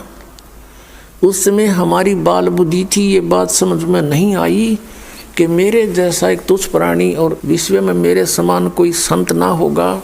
ये बात गले नहीं उतर रही थी, लेकिन गुरु की जो वचन है वो उसमें दोष भी दिखाई नहीं देवा था। जैसे कोई छोटा बालक होता है और उसको कोई कहता है कि बेटा वो पेन ला, वो जैसे पेन रखा होता है, ये पेन रखा हो और वो बच्चा उठा लेता है, वो पूछता है डैडी ये क्या है, पिताजी ये क्या है।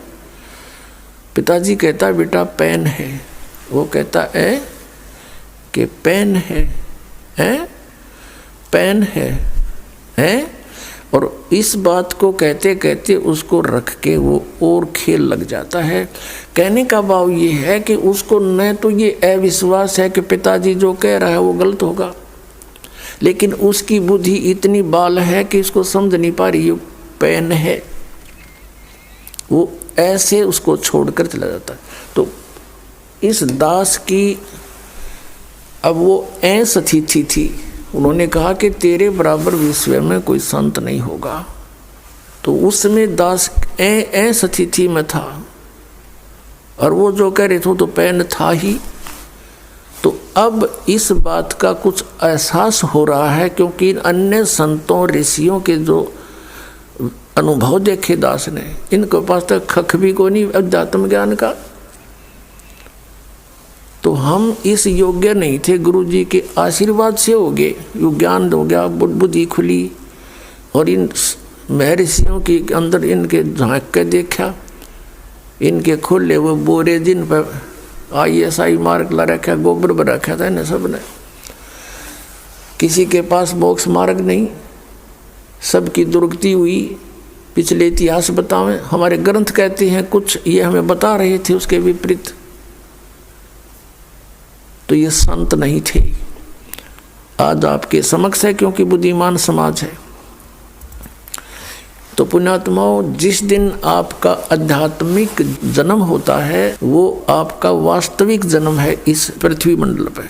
शरीर के जन्म तो असंख्य हो लिए, जन्म तो वो भी है क्योंकि शरीर स्टार्ट हुआ।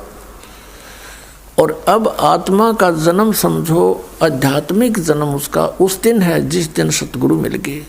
जा दिन सतगुरु भेटिया सो दिन लेखे जाने, बाकी समय व्यर्थ गया बिना गुरु के ज्ञान।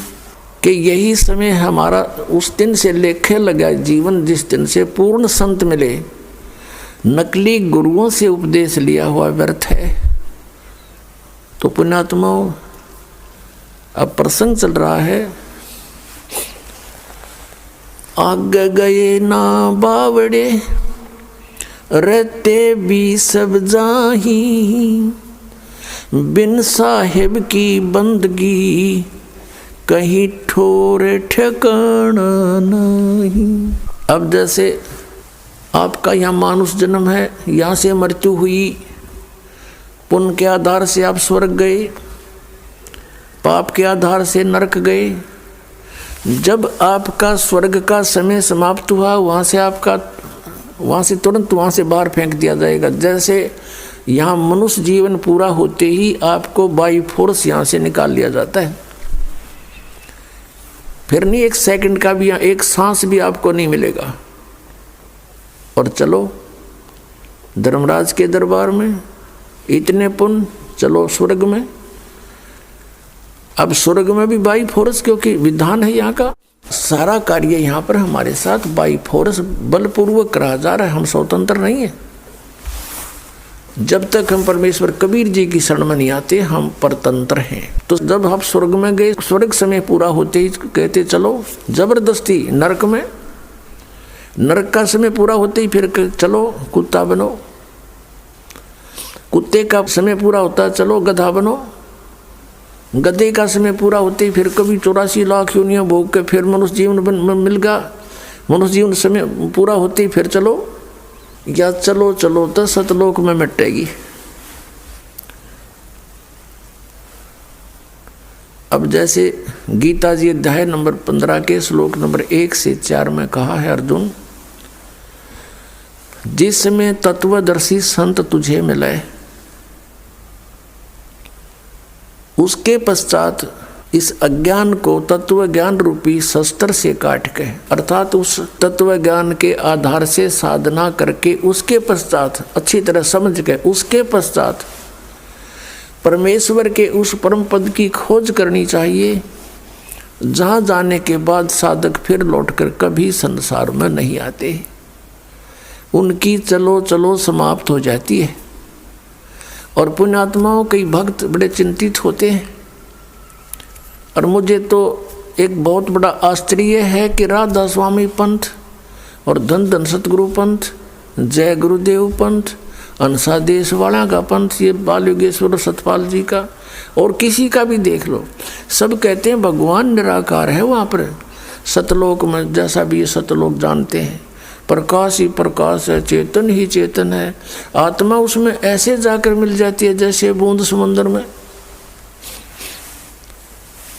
भले आदमियों ये कोई थ्योरी हुई थारी, ये कोई बात हुई? अरे परमात्मा के लिए हम भटक रहे हैं, परमात्मा से मिलेंगे, उनके दर्शन होंगे। तो अगर परमात्मा वहाँ नहीं है फिर फायदा क्या? अब जैसे ये तो पता नहीं कैसा ये झुंड वहाँ रुका हुआ है इन अज्ञान आधार पर कि वहाँ भगवान है नहीं, प्रकाश ही प्रकाश है, उसमें जाकर समाप्त हो जाएंगे। लेकिन एक आम विवेकशील व्यक्ति भी इस बात को सोचता है। जैसे एक भक्त ने प्रश्न किया, कहने लगा जी वहाँ सतलोक में तो बताओ है कुछ भी को नहीं, मैंने सुना इनसे कईयों से ज्ञान सुना है कि वहाँ सतपुरुष वो परमात्मा तो है नहीं, प्रकाश ही प्रकाश है, तो हम को नहीं जाओ प्रकूट है, वहाँ क्या करेंगे फिर? जहाँ कुछ भी नहीं है वहाँ दिल लगे नहीं। एक ने तो यहाँ तक कहा, फिर उसको मैंने समझाया, भाई बात सुन, वहाँ सब कुछ है, वहाँ हरे भरे बाग बगीचे हैं, सदाबहार वृक्ष हैं, फलदार वृक्ष सदाबहार हैं, और वहाँ पर काजू किस्म सेब संतरे सब सदाबहार है, वहाँ कोई काम नहीं है, कोई कार्य नहीं करना पड़ता। पुण्यात्मा काम कौन करके पर्सन है? आजकल हमने कितनी सुविधाएं कोशिश कर ली बनाने की, रिमोट से टीवी चला, रिमोट से सब कुछ, गेट खुल जाते हैं, बंद हो जाए रिमोट तय। हम सभी व्यक्ति नो सोचें कम से काम करें और सुविधा घनी हो, तो ये हमें सतलोक में प्राप्त थी, और हम चाहते मरा नहीं और मरांगे डेफिनेट, तो ये सुविधा यहाँ नहीं, हमें सतलोक में थी। हम चाहे बुढ़ा ना हो, हमारा सुंदर शरीर है। कई तो ऐसे लीडर देखे हैं, नेता और अभिनेता अपनी वो कराते हैं सर्जरी युवा दिखण खातिर, ये मन की टेंडेंसी है, बस की बात नहीं। एक 82-80 साल की बुढ़िया, और नो कह दिया उसको, बुढ़िया इधर खड़ी हो जा, नो कहते ना बुढ़ी दिखूँ मैं, और दांत भी नहीं उसका, तेरा गजब हुई, और बुढ़ी कद दिखेगी फिर। मतलब कहने का भाव ये है कि हम बुढ़ापा स्वीकार करना नहीं चाहते और मृत्यु पसंद नहीं। तो इसका कारण क्या है कि हम सतलोक में थे, वहाँ ये दोनों रोग नहीं थे। गीता जी अध्याय नंबर 7 के श्लोक 29 में कहा है कि अर्जुन, जो उस तत्व ब्रह्म की भक्ति करता है, जो जरा और मरण से छूटने के लिए, जरा माने बुढ़ापा और मरण माने मृत्यु, इसके छूटने के लिए जो प्रयत्न करते हैं वो तत्ब्रह्म से, सारे दात्म ज्ञान से और सभी कर्मों से परिचित हो चुके हैं। वो इस संसार की किसी वस्तु की डिमांड नहीं रखते। तो जरा और मरण तो सतलोक में समाप्त होगा, तो उसके लिए तत्वदर्शी संत की खोज करनी। वो तत्वदर्शी संत जो बतावे उसके आधार से भक्ति करने वाले को फिर वो सुविधा प्राप्त होती है, सतलोक प्राप्त होता, जहाँ जाने के बाद फिर कभी मृत्यु नहीं होती। अब गीता जी अध्याय नंबर 8 के श्लोक नंबर 1 में अर्जुन ने पूछा था कि वो किम तत्ब्रह्म, जो आपने 7 में अध्याय 29 में कहा है। तो गीता ज्ञानदाता ने तीसरे श्लोक में उत्तर दिया 8वें अध्याय के गीता जी में कि वो परम अक्षर ब्रह्म है। तो यहाँ प्रसंग फिर हम उसी स्थान पर आते हैं कि उस व्यक्ति को बहुत समझाया हमने कि वहाँ पर सारी सुविधाएं उपलब्ध हैं, वहाँ दूधों की नदी बहती है, वहाँ दूध खराब नहीं होते, वहाँ ऐसा आहार है। फॉर एग्जाम्पल जैसे यहाँ गंगा का जो जल है ये सतलोक से आया हुआ है, ये इस काल के लोक का नहीं है। तो इससे ही आप आइडिया लगा सकते हो, इस गंदे लोक में भी ये खराब नहीं होता जल से। 10-100 वर्ष रखो इसको कई बोतल में। और आपको एक प्रमाण देते हैं, जो हम यहाँ एक कुंभ रखते हैं जो पाठ करते हैं, और पाठी ठीक ढंग से इसका पाठ करते हैं स्वच्छ आत्मा से, तो वो जल उस मालिक की, उस सच्चिदानंद घन ब्रह्म की वाणी के उच्चारण से उसमें इतनी ताकत है परमात्मा की वाणी में कि वो जल गंगा जल से भी श्रेष्ठ बन जाता है। हमारे पास सन 1995 का एक बोतल में जल रखा है, एक बहन के घर रखा था, हम सत्संग क्या करते गाँव में नगर नगर में जाके, तो उसके पास रखा था एक बोतल में, लगभग वो 2-3 किलो की होगी। और वो कहने लगी जी हमारे पास वो मंत्र वो रखा है जल, उसका क्या करूं। ये सन 2009 में उसने दिखाया, 1994 का 15 साल का जल एज इट इज रखा है, न्यू का उसमें कितने कण भी नहीं किसी वस्तु खराब होने का। तो कहने का भाव ये है कि ऐसे पदार्थ हैं वहाँ पर, वो कभी व्यर्थ नहीं होते। नदी बहती है, दरिया बहते हैं, सरोवर भरे हैं दूध और दही सभी प्रकार की मेवा के। तो मैंने उससे कहा कि वहाँ सारी सुविधाएं हैं। तो वो कहने लगा जी मैं तो बिल्कुल नहीं मानूं, मैं आपका उपदेश नहीं लूँ। भाई क्यों नहीं ले हुए कि ये ज्ञान जो आप बता रहे हो आज तक किसी ने नहीं बताया, और आपकी बात सारी सच्ची दिखे क्योंकि प्रमाणी से बताओ। लेकिन आत्मा मेरी फिर भी नहीं मानती कि वहाँ कोई होगा, क्योंकि आज तक किसी ने यह बात बताई है कोई नहीं, और बताई नहीं तो फिर भक्ति किसने करी होगी, और भक्ति नहीं करी तो वहाँ गया कौन होगा। मैं तो ना जाऊँ क्योंकि मैं हूँ धुन का पक्का, वो कह रहा था, और मैं जिस काम के लगता हूँ मैं पक्का पूरा करके छोड़ दिया करूँ, और मेरी धुन लागी तो मैं भक्ति करूँगा गणी। मुझे चिंता है कि कहीं मैं वहाँ पहुँच जाऊँ और कोई भी ना पावे, मेरा जी ना लागे, मैं ना जाऊँ कती भी। मैंने कहा भाई एक बात बता, मान ले तेरी या मृत्यु हो जा और तू कुत्ता गधा सूअर बनेगा, फिर के जी लग गया न बोला जड़ घूमते फिरते तो दिखे जाएंगे, कोई बात ना, गधा सही। तो हमारी इतनी टेंडेंसी, इतनी वृत्ति गिर गई कि हम इस लोक को इतना पसंद करते हैं कि यहाँ यहीं ठीक से चाहे कुछ भी हो जाए। इसका कारण क्या है? इसका कारण अज्ञान है, और वो स्थान अभी तक किसी को पता नहीं था। इसलिए अब ये जो मैं हैरान हूँ इस बात से कि जो राधा स्वामी पंथ वाले, धन धन सतगुरु पंथ वाले, ये जय गुरुदेव पंथ वाले बोली आत्मा, और ये मरने तैयार हो रहे हैं कि उड़ा डूब के मरांगे सारे। इनकी रुचि राचि ना है, बस वो बैठे इकट्ठे हुए, ये गारंटी देता हूँ मैं।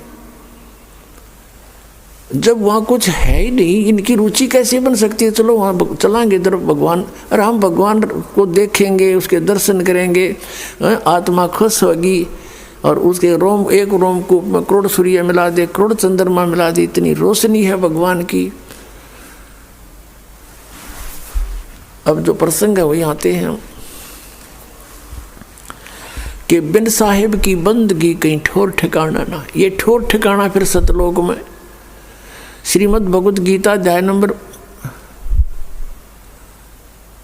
4 के श्लोक 32 और 34 का निष्कर्ष है। 32 में कहा कि धार्मिक यज्ञों की, यज्ञ माने धार्मिक अनुष्ठानों की जानकारी सच्चिदानंद घन ब्रह्म ने, यानी ब्रह्म ने मुखे, सच्चिदानंद घन ब्रह्म ने अपने मुख कमल से बोल के जो ज्ञान दिया है वो तत्व ज्ञान है, वो सच्चिदानंद घन ब्रह्म की वाणी है। गीता अनुवादकर्ताओं ने ब्रह्मणे मुखी का अर्थ यहाँ पर गलत कर दिया। उन्होंने वेद की वाणी लिख दी, क्योंकि ये तो विचलित थे, इनके पास वो मास्टर की नहीं थी या सृष्टि रचना का ज्ञान था नहीं जिससे सब सदग्रंथ खुल सकते हैं, जिस कारण से इन्होंने अर्थों के अनर्थ कर डाले। श्रीमद् भगवत गीता अध्याय नंबर 7 के श्लोक नंबर 18 में अनुत्तमम शब्द का अति उत्तम कर रखा है। बता, छठी कक्षा के बच्चे न पूछ ले, उत्तम माने श्रेष्ठ, गुड, अनुत्तम माने बैड, और ये बैड का अर्थ गुड लिख रहे हैं। बुद्धि मारी गई इनकी, क्योंकि इनको ज्ञान नहीं था।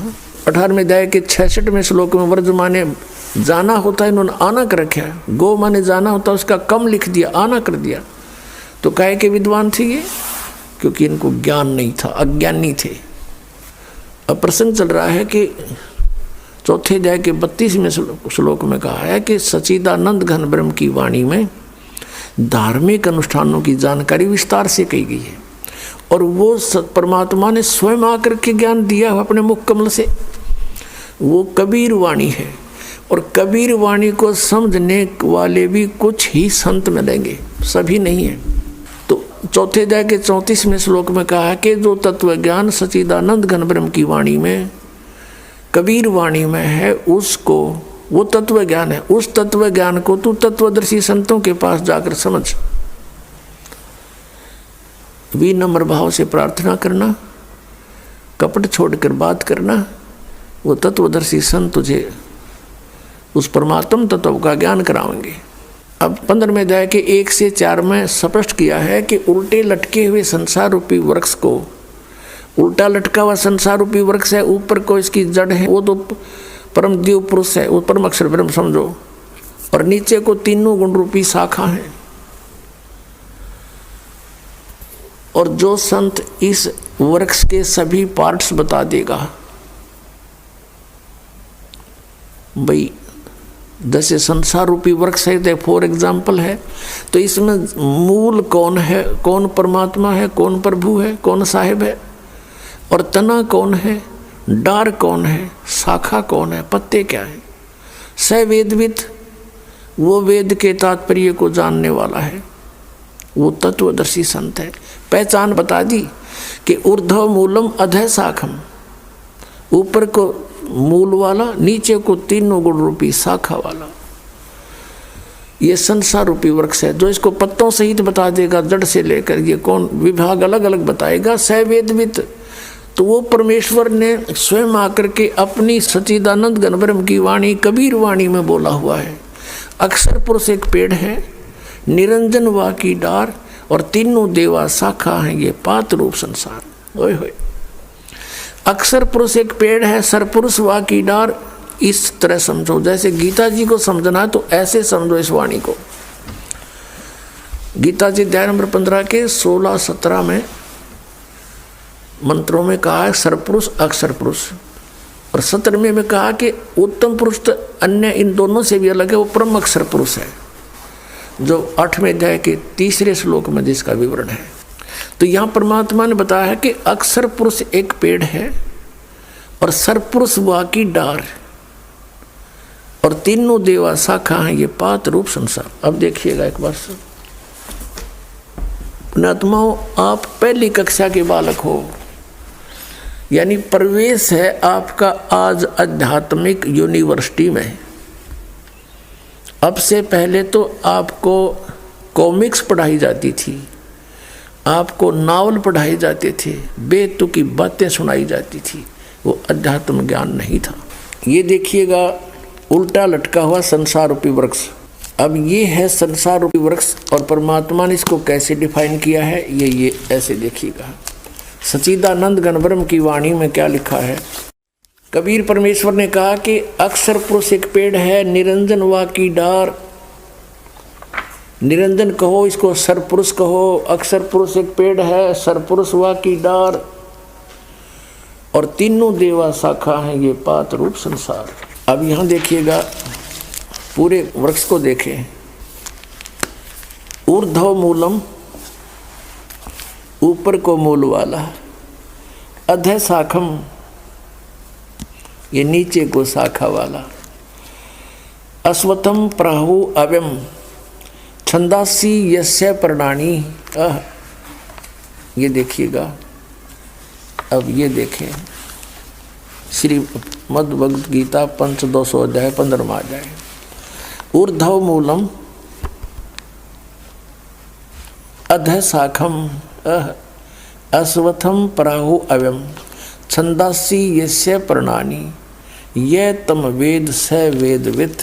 अब यहाँ देखो, आदि पुरुष परमेश्वर मूल वाले, यानी ऊपर को जो जड़ हैं, ये जो ऊपर को जड़ हैं वो तो समझो आदि पुरुष परमेश्वर, वो परम अक्षर ब्रह्म है।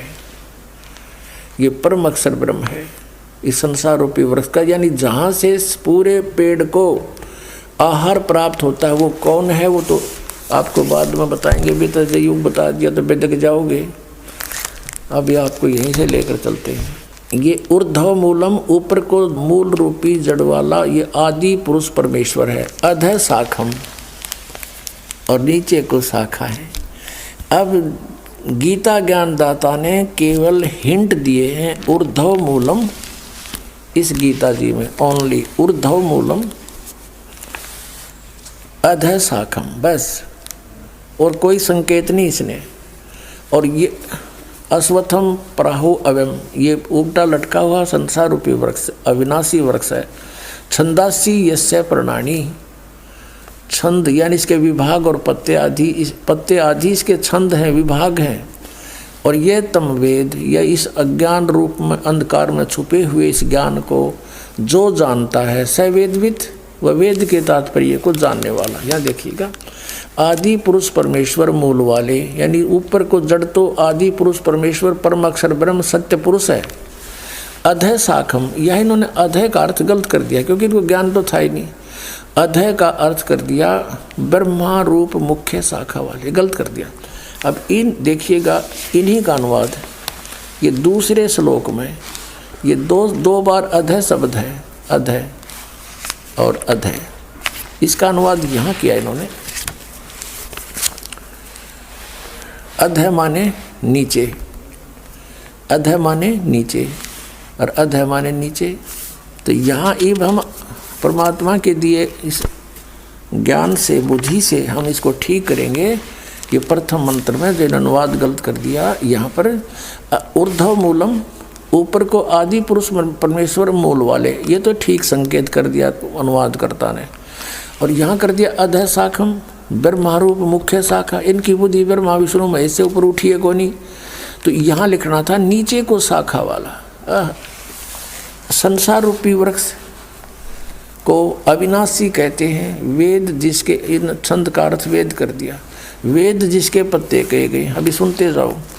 उस संसार रूप वृक्ष को जो मूल सहित तत्व से जानता है, यानी जड़ से लेकर के सब पत्तों तक जानता है, स वेदवित्, वह वेद के तात्पर्य को जानने वाला है, अर्थात वो तत्वदर्शी संत है।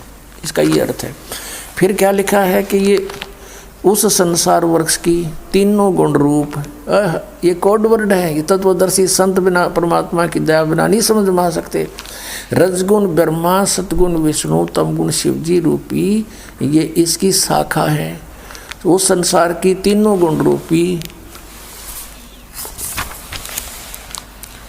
विषय प्रवाला शाखा, ये शाखाएं हैं, यही समझो, इतना काफ़ी है। इन्होंने तो बहुत कुछ लिख रखा है। नीचे और ऊपर फैली हुई है, और इस मनुष्य लोक में कर्मा के बंधन के अनुसार ये हमें फंसाए रखने की भी मुख्य कारण है। यहाँ मूल जड़ नहीं है। ये ब्रह्मा विष्णु महेश को बताया कि तीनों गुण हमारे को यहाँ कर्मानुसार बांधे रखते हैं। वो नीचे और ऊपर, ये ऊपर स्वर्गलोक में, नीचे पाताल लोक में, पृथ्वी लोक पर यह ज्ञान बोला जा रहा है। ऊपर और नीचे, बस सर्वलोकों में नहीं, ये व्याप्त है बस।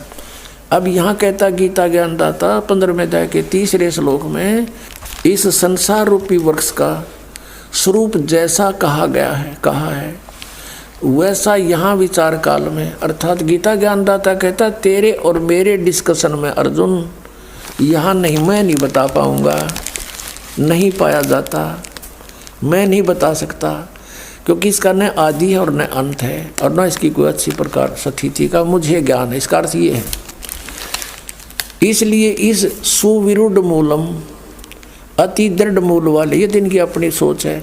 अति दृढ़ मूल यानी ऊपर को जो जड़ है वो तो अविनाशी श्लोक है, अविनाशी परमात्मा है। अति दृढ़ मूल वाले, अविनाशी मूल रूपी प्रभु और लोक वाले इस संसार रूपी वृक्ष को अक्स दृढ़ माने दृढ़ असंग शस्त्रेण, उस तत्व ज्ञान रूपी शस्त्र के द्वारा, ये गलत लिखा है, उस तत्व ज्ञान रूपी शस्त्र द्वारा काट कर, अर्थात अच्छी तरह समझ कर, 15वें अध्याय का 4थे श्लोक का है। उसके पश्चात उस परम पद रूप परमेश्वर की भली भांति खोज करनी चाहिए, जिसमें गए हुए पुरुष यानी साधक फिर लौटकर संसार में कभी नहीं आते, और जिस परमेश्वर से पुरातन संसार रूपी वृक्ष की प्रवृत्ति विस्तार को प्राप्त हुई है, यानी जिस परमात्मा ने संसार रूपी वृक्ष की रचना की है, सारे ब्रह्मांडों की रचना की है, और उसी आदि पुरुष नारायण की मैं शरण हूँ। ओए होए, गीता ज्ञानदाता कह रहा है कि इस प्रकार दृढ़ निश्चय करके उस परमेश्वर का मनन और निधि ध्यान करना चाहिए। अपना भी नहीं बता रहा यहाँ पर, क्योंकि यह चलो चलो मिटाने के लिए उससे की भक्ति करनी पड़ेगी। आइए अब हम उन श्रद्धालुओं के अनुभव जानते हैं जो जगत गुरु तत्वदर्शी संत रामपाल जी महाराज जी से दीक्षा प्राप्त कर चुके हैं तथा उनके द्वारा बताए गए भक्ति मार्ग पर चल रहे हैं। नमस्कार सर। सत साहिब सर। सर क्या नाम है आपका? कमल दास। कमल जी आप कहाँ के रहने वाले हैं? गांव पिपलरावा, तहसील सोनकत, जिला देवास के। कमल जी संत रामपाल जी महाराज से नाम दीक्षा आपने कब ली? 5 अप्रैल 2016 को। संत रामपाल जी महाराज से नाम दीक्षा लेने से पहले आप क्या भक्ति साधनाएं करते थे? हाँ जी, मैं शिव जी की भक्ति साधना किया करता था, और जैसे जैसे जिन जिन देवताओं के त्यौहार आते थे वैसे वैसे उनकी साधना में करने लग जाया करता था। सर फिर आप संत रामपाल जी महाराज की शरण में कैसे आए? मेरे एक मित्र हैं जो संत रामपाल जी महाराज से जुड़े हुए थे, उनने मुझे ज्ञान गंगा पुस्तक दी। मैंने उस ज्ञान गंगा पुस्तक को जब पढ़ी तब मुझे पता चला कि एक अमरलोक है जहां हम पहले रहा करते थे। उस अमरलोक की जानकारी जब मिली तब मुझे परमात्मा की तड़प बनी, और मैंने संत रामपाल जी महाराज से 5 अप्रैल 2016 को नाम उपदेश लिया। सर हमने सुना है कि जो भी श्रद्धालु संत रामपाल जी महाराज से नाम दीक्षा लेते हैं उनको बहुत सारे लाभ प्राप्त होते हैं, चाहे वो आध्यात्मिक हो, भौतिक हो, शारीरिक हो या मानसिक हो। तो क्या संत रामपाल जी महाराज से नाम दीक्षा लेने के बाद आपको भी कोई लाभ प्राप्त हुए? मेरी भाभी जी को कैंसर हो गया था, उसके चक्कर में हमने बहुत सारे डॉक्टरों को दिखाया। जब हमें देवास से किसी डॉक्टर ने बोला कि आप जो है कि सिविल हॉस्पिटल गुजरात लेके जाओ, वहीं इसका ट्रीटमेंट हो सकता है। उनको बोन कैंसर हो गया था पसली के अंदर। जब हम गुजरात लेके उनको गए तो गुजरात के डॉक्टर ने उनकी रिपोर्ट बनाई, FNAC की जांच हुई। जांच होने के बाद डॉक्टर ने ये निष्कर्ष निकाला कि इनका 20 सेंटीमीटर की गठान हो गई है, उसका ऑपरेशन यहाँ तो क्या अमेरिका में भी नहीं होगा। जब ये मेरे भैया ने सुना तब उनको थोड़ा सा लगा कि ऑपरेशन होगा नहीं, लगातार कीमो पे कीमो लगाए जा रहे थे, और कीमो से उनका ब्लड भी काफ़ी कम हो रहा था। फिर मेरे भैया ने MY इंदौर हॉस्पिटल में उनको दिखाया। वहाँ के डॉक्टर ने कहा कि ठीक है मैं इनका ऑपरेशन कर दूंगा, और डॉक्टर ने 1 जनवरी 2018 को उनका ऑपरेशन कर दिया। इनका जो ऑपरेशन हुआ है, यहाँ पे पसली थी, इनकी 3 पसलियाँ काट दी गई थी।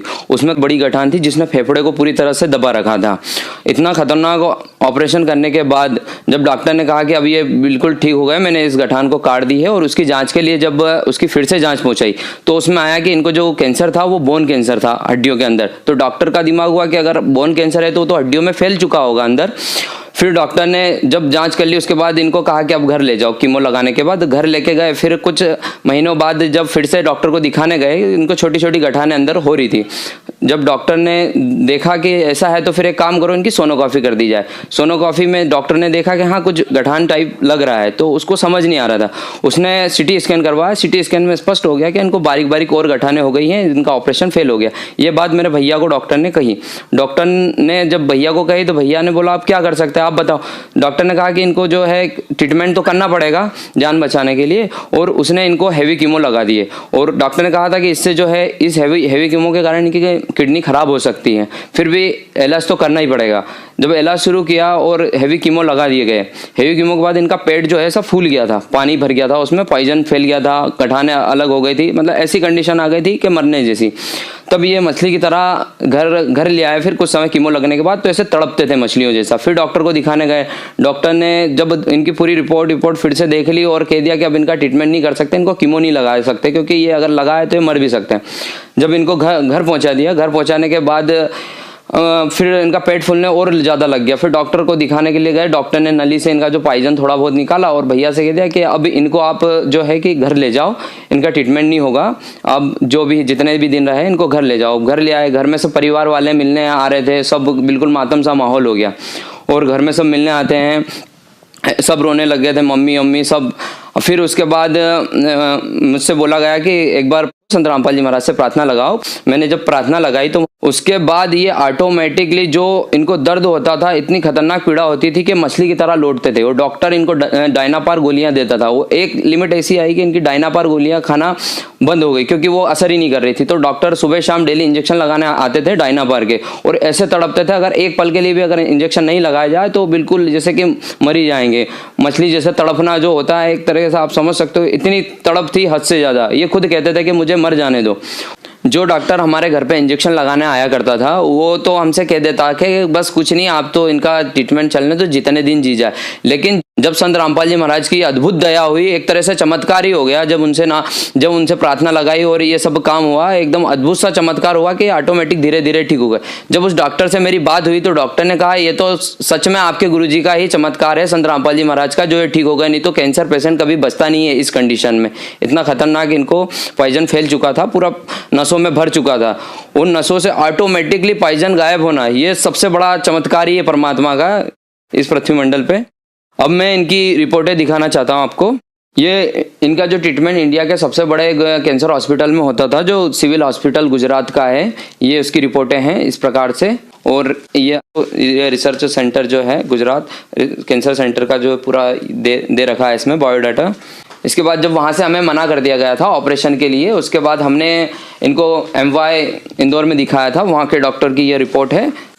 बहुत गिने चुने लोगों को ये कैंसर होता है और उसमें बचने के चांस बिल्कुल भी नहीं होते। ये कैंसर हो गया था इनको, बोन कैंसर, जो फेफड़ों के जस्ट ऊपर हड्डियों में हो गया था। यहाँ से पूरी हड्डियाँ इनकी काट दी गई थी। मैं उनको बुलाता हूँ, आप उनसे खुद मालूम कर सकते हैं। नमस्कार जी। नमस्ते सर। सच्चाई। क्या नाम है बहन जी आपका? पूजा दासी।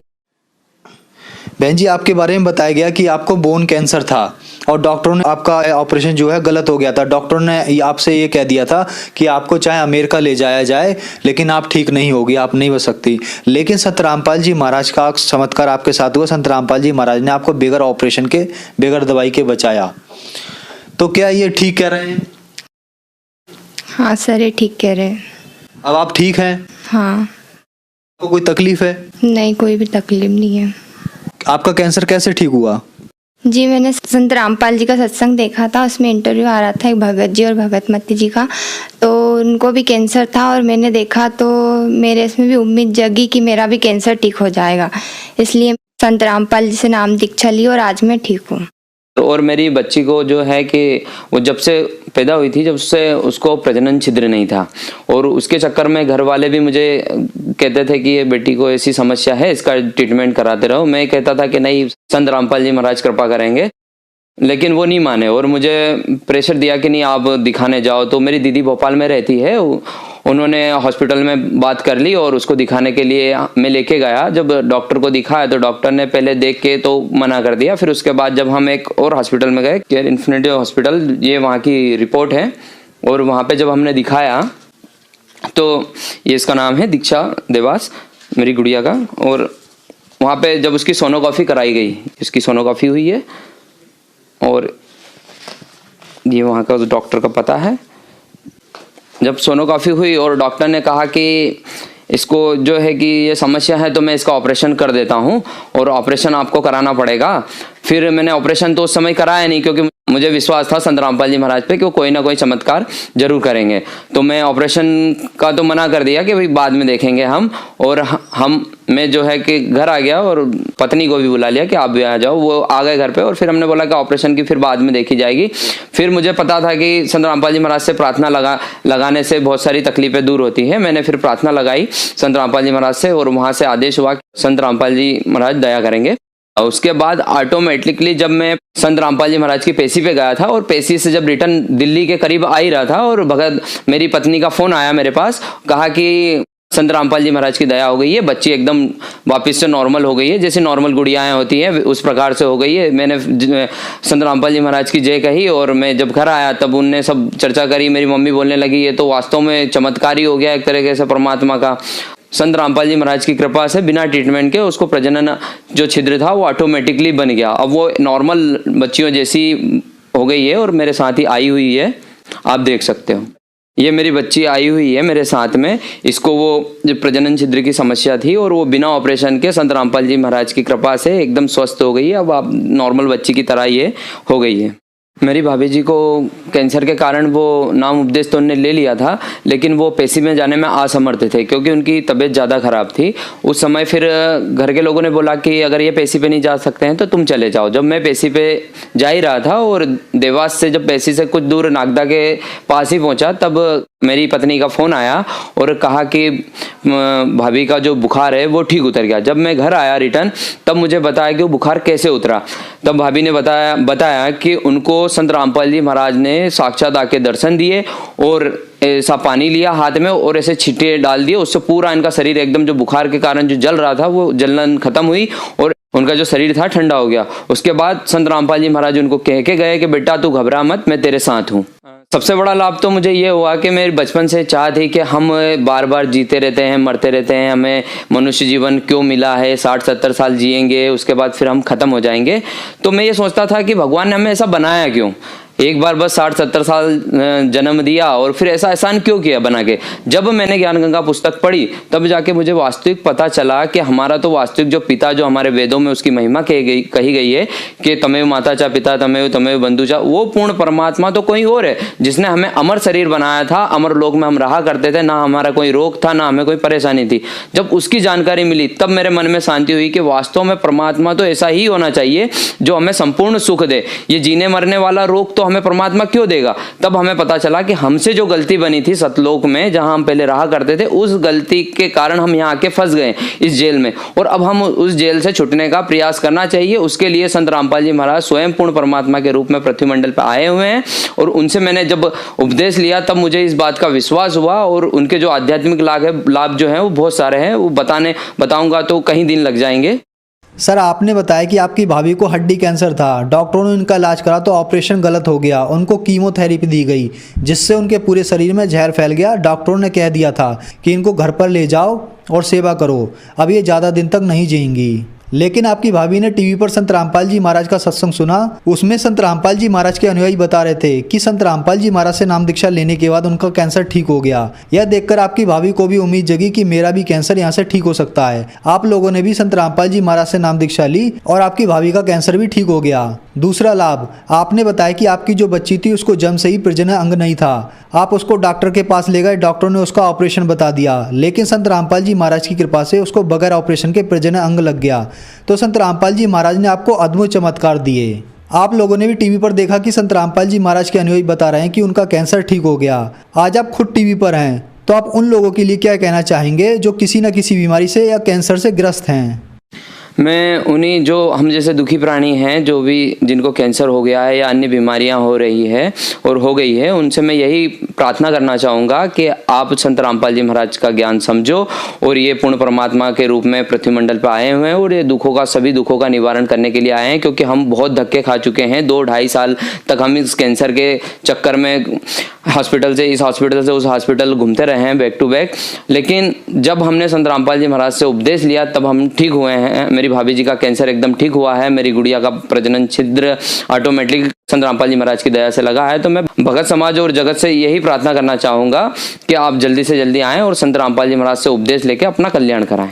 सर हम आपसे एक बात पूछना चाहेंगे कि आपने बताया कि आपकी भाभी का कैंसर संत रामपाल जी महाराज ने बगैर ऑपरेशन बगैर दवाई के ठीक किया और आपकी बच्ची को भी संत रामपाल जी महाराज ने बचाया। तो आप हमें ये बताइए, जैसे बहुत सारे कैंसर के हॉस्पिटल हैं, उनमें कैंसर के मरीज हैं और बहुत सारे लोग हैं जो किसी न किसी बीमारी से ग्रस्त हैं, तो अगर आपके गुरुजी बगैर ऑपरेशन के कैंसर जैसी बीमारी को ठीक कर रहे हैं तो क्यों ना आप उन लोगों से अपील करें कि वो भी संत रामपाल जी महाराज से नाम दीक्षा ले लें, उनका भी कैंसर या लाइलाज जैसी बीमारियां ठीक हो जाएं।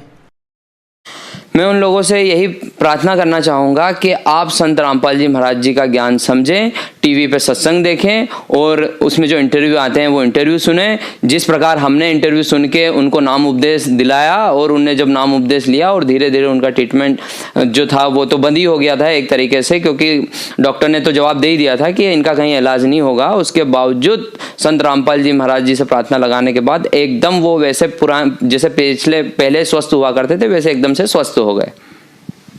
सर संत रामपाल जी महाराज से नाम दीक्षा कैसे ली जा सकती है और कितने पैसे देने होते हैं?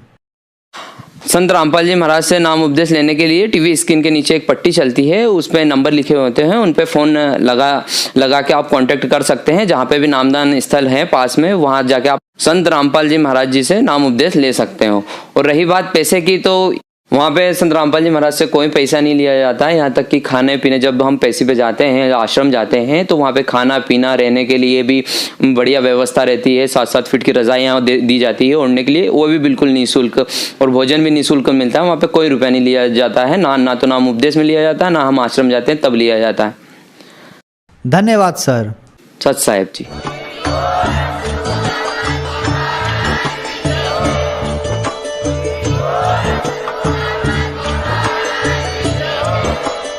आप सुन रहे थे जगत गुरु तत्वदर्शी संत रामपाल जी महाराज जी के मंगल प्रवचन। अधिक जानकारी के लिए विजिट कीजिए हमारी वेबसाइट www.jagatgururampalji.org।